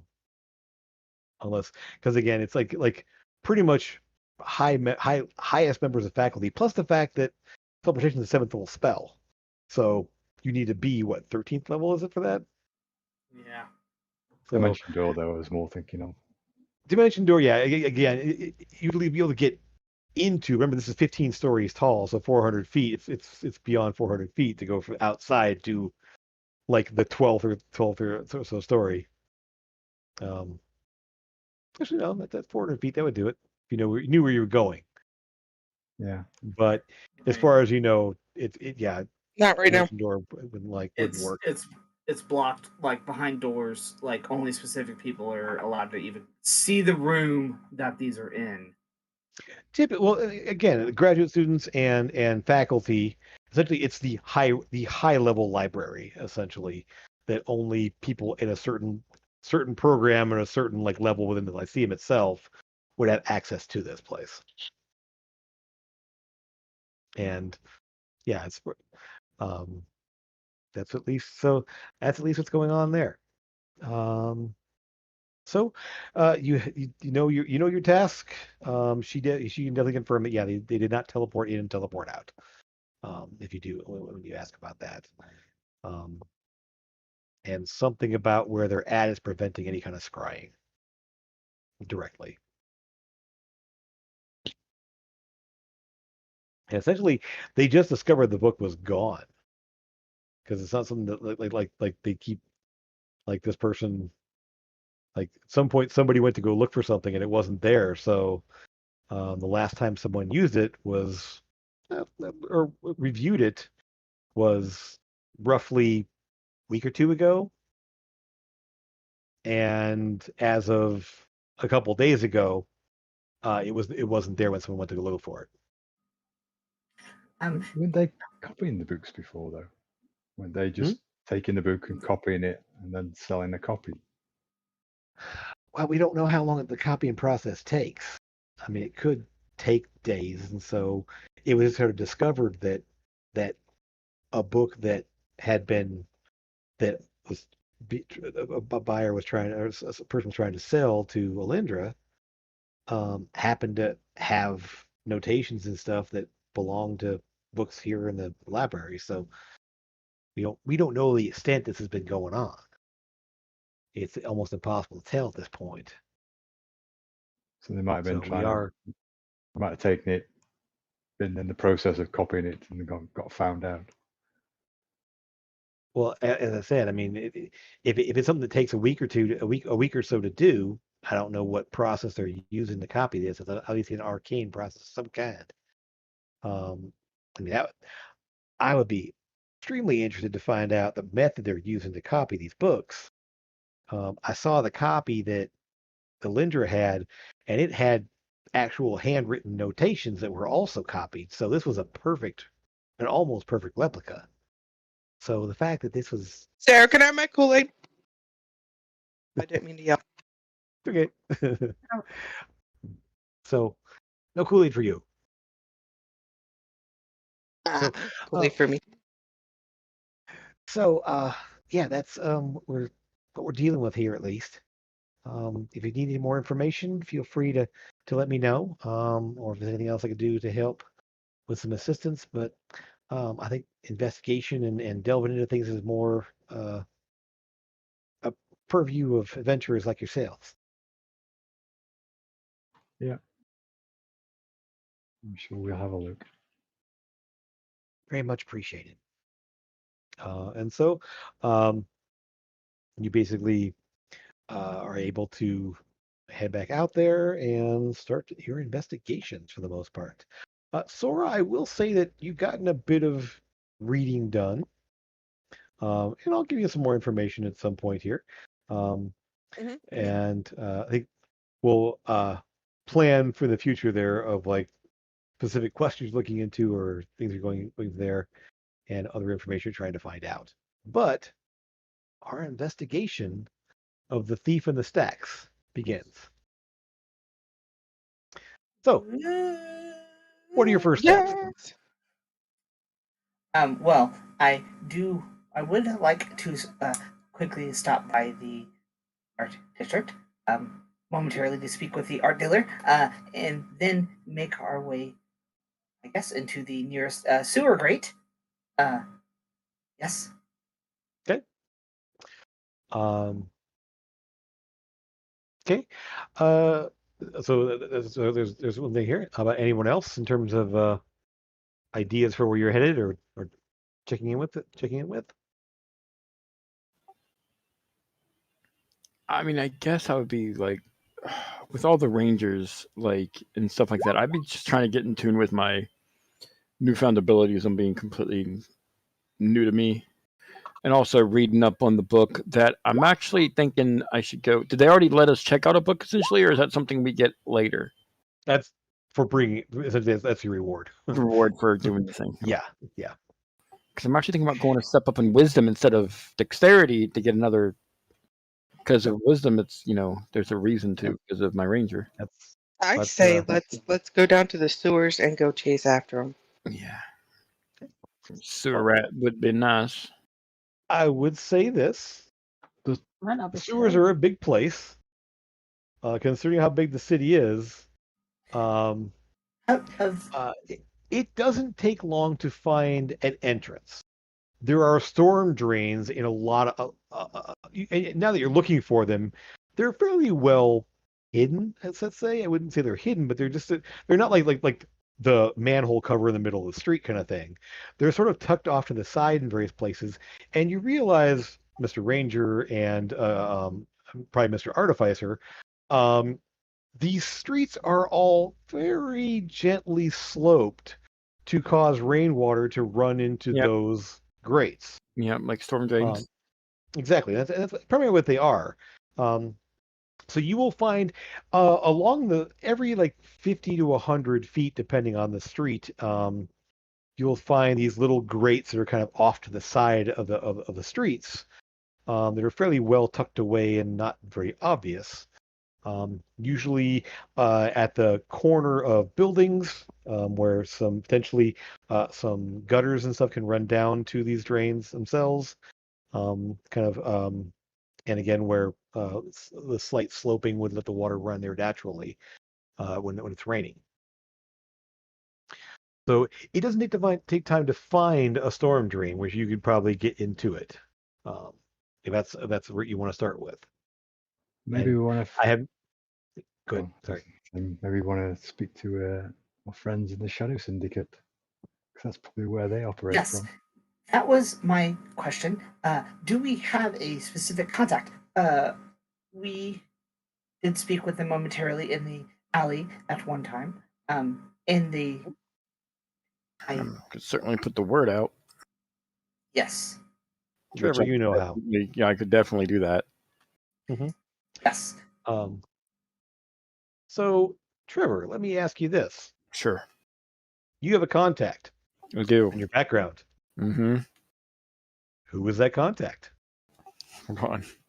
I'm putting you on the spot here. Yeah, no, I had to know my notes. No, don't do this, Jim. I actually take notes in your campaign. Hold on. Yep. And I said, you can just give me a name. And I will say this, the fact that you have a contact in an organization this is the organization for this part of the world. Okay.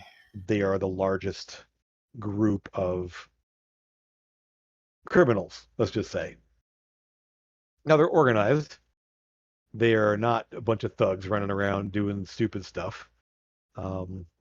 So they have varying operations depending on who they're dealing with and where they're dealing. But for the most part, the syndicate has their hands in a lot of different operations. You do know the fact that they do get around a lot, but they are very much a business-minded organization. Right. They're not out there just beating people up. They are very much a matter of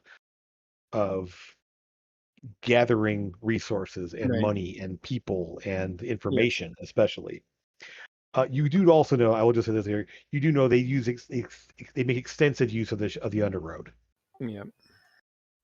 That's essentially how they get in and around the city without being noticed. When they want to move quick and not deal with people asking too many questions about why these people are running down the street for whatever reason. That attracts attention. So drop below the street and take the routes they know about.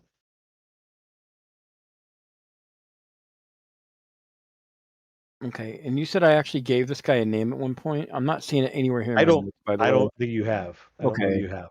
Okay, no, I So, haven't written them. I got like 12 paragraphs, by the way, of notes. I just, yeah. I would say this. We'll call him Lucius. Sure. Okay, because I thought that was the name I had. Okay. So essentially, you have a way of contacting this person, and so essentially, whatever way that is, you will get a message saying that Lucius is available. Can talk to you when at your earliest convenience, and gives you a location. Okay. Strangely, not too far from where you are when you send the message out. I would track down that lead and go see him. All right. So, effectively, we cut to a small, like, corner cafe.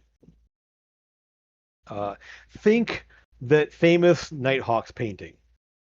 You know, the one with the corner little coffee shop cafe with the windows on both sides there, and little tables and almost like a diner counter. Yeah. Very much that. Only the windows are a bit more tinted. They aren't like quite so see-through when you arrive. There's nice dark awnings over the thing there to keep the light out. Not so much like it's a sinister look, just more of a shady place. Gotcha. More of a cool place to hide out from the sun at various times or keep the snow off the stoop. As you enter, you will spot. Give me a perception check to see what you spot. Okay. And Lucas, go ahead and give me one too, since yours is sort of your kind of element as well. Okay. Okay.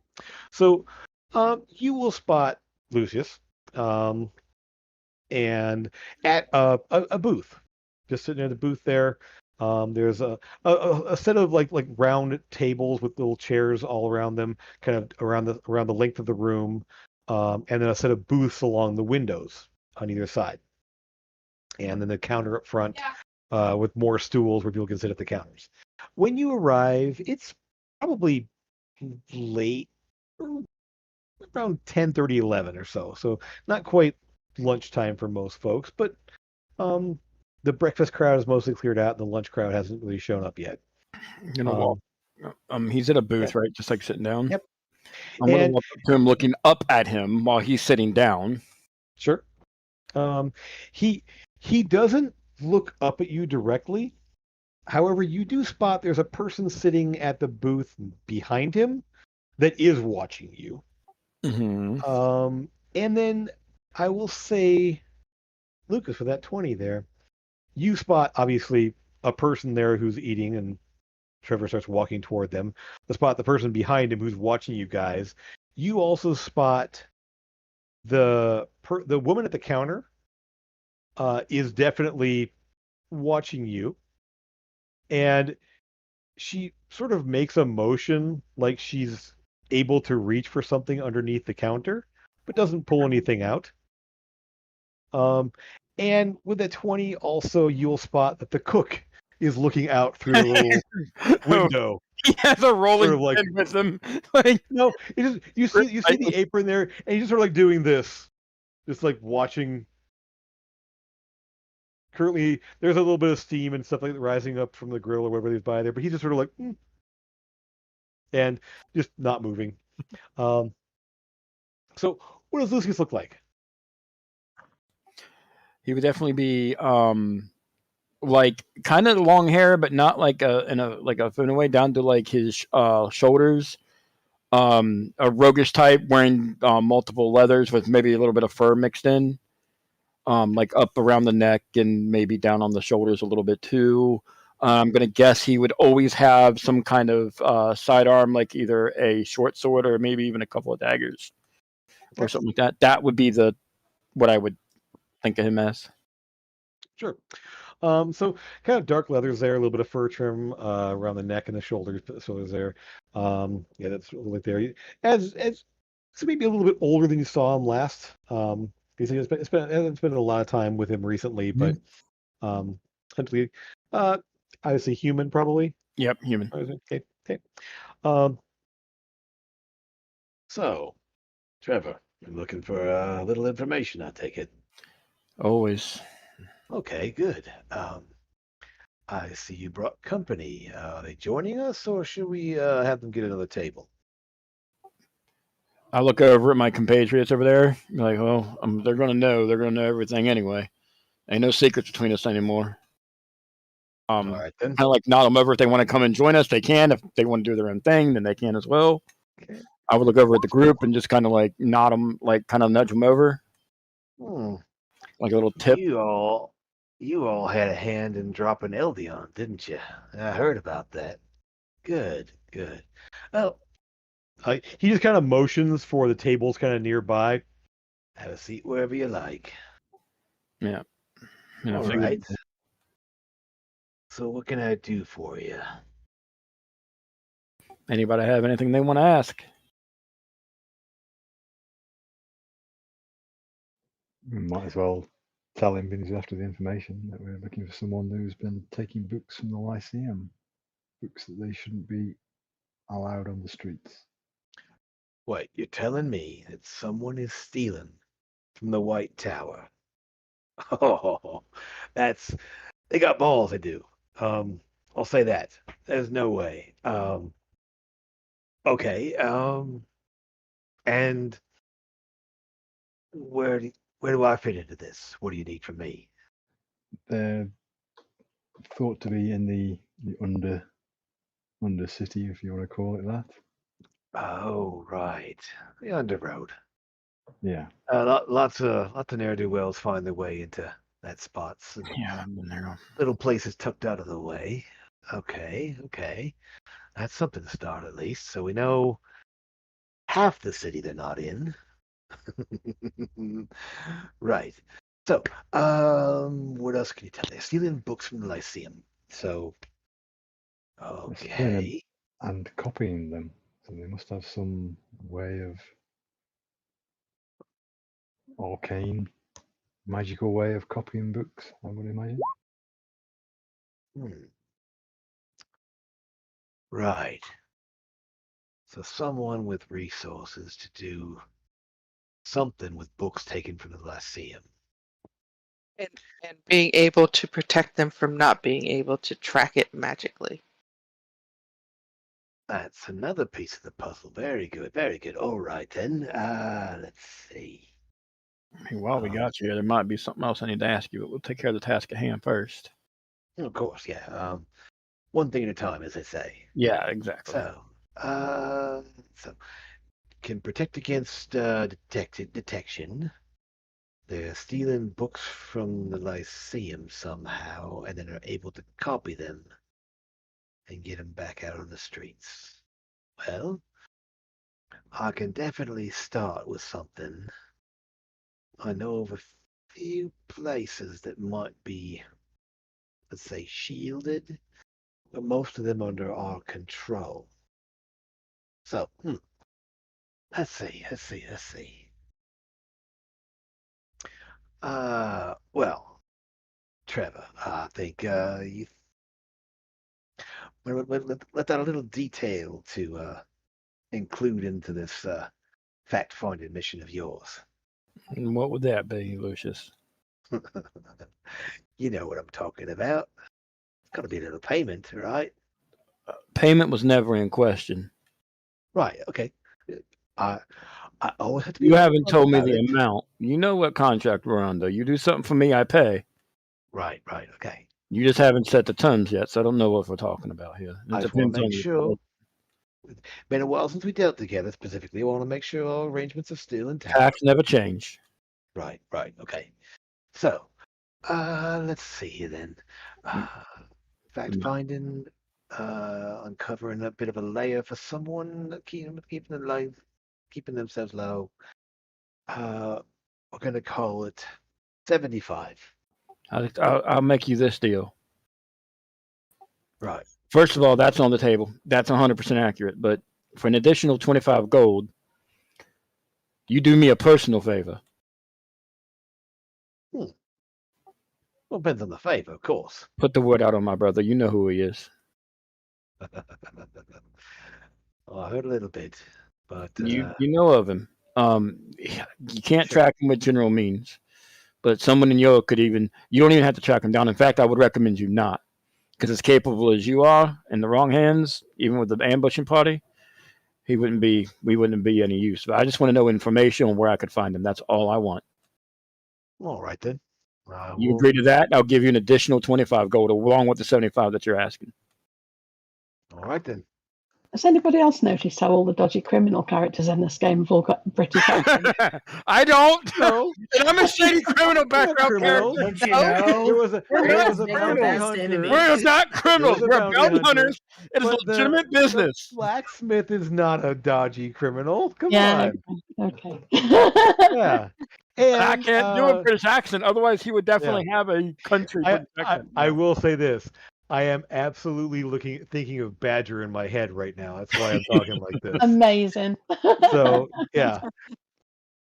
Yes. So that's the image I have, but with Badger with long hair and like more leather. And, yeah. Right. He's not wearing a bowler, so. So anyway, just a little bit gravelier. So. Sorry, I'll stop badgering you now. It's all right. Sorry. All right, Trevor. Well, I'll tell you this. I should have some information for you later today. I'll get the feelers out. I'll find out who knows what, and then, yeah. I'll put the word out that we're looking for your brother. Well, you already know the normal deal is half now, half on delivery. But I'm going to go ahead and trust. No, well, here's the thing. Since you're doing me that favor, that wasn't part of the original contract. I'm going to go ahead and pay you outright for this. Hand off the gold to you now, the full amount, the full 100. All right, then. And for once, you don't have to put yourself in any danger because you've done favors for me. I've done favors for you. So right, makes us square. All right, then. So I'll put the feelers out there. We'll find we'll set the lads and the lasses out there to find out where this guy's hiding and get I'll the give information to you. The last, not even count my bag of gold or that I have left, because it was literally a bag of 100 gold, and I just handed it to him. I have money left, but it would just be what I have in my pocket, not necessarily what I have in my. Gotcha. All right. So, with that, I'll have a message for you later on today. Yeah, I do want that leather bag back. Of course, I'll put the message in the bag for you. Thank you. Okay. So, nice seeing all of you. Can't say we've met, but it's all right. Feel free to talk to our organization through your friend here when you need to, but have a nice day. Eldon's been like doing math and is completely like vegged out this entire conversation. Sure. Maybe when you get a little bit smarter, you'll be able to do that math a little bit quicker. Let's get you that book. Wait, what'd you say? I said that I like the new glasses. They're really nice. Yes, thank you. I have actually added in a new lens. So I feel like I should make a deception check right now. He should make a perception check. It's okay. It's okay. No test needed to deceive Eldon. Eldon's the other one of the group with a 10 insight. So yes, yeah. Oh yeah, that is it. It is a solid 10. Yep. All right then. So you guys make your way out of the cafe, and you're able to hopefully move on from there. And I think, is there any questions or anyone has? No. As we start to wrap up? No. That's it. You have to ask something because otherwise it's going to finish and not be the end until next week. No. Okay. Well, this this session has been brought to you by the letter Z. I don't know anything funny to say. You mean Z? No, I mean Z, not Z. You don't add letters to a word or letter. What? Well, I never said that because you say P, you say Z for Z, but you don't say PED for P. No. Or TED for T. Or SED for C. Right? Exactly. The British English is stupid. Don't hurt me. I love you. No. Aluminium. Aluminum. There you go. All right.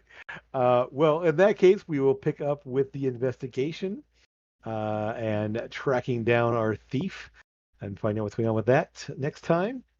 I want to thank everyone out there for watching and hanging out with us today, or if you're watching in the future, for hanging out and watching, seeing our craziness happening here. But with that, I want to say thanks for hanging out, and we'll see you again next Saturday.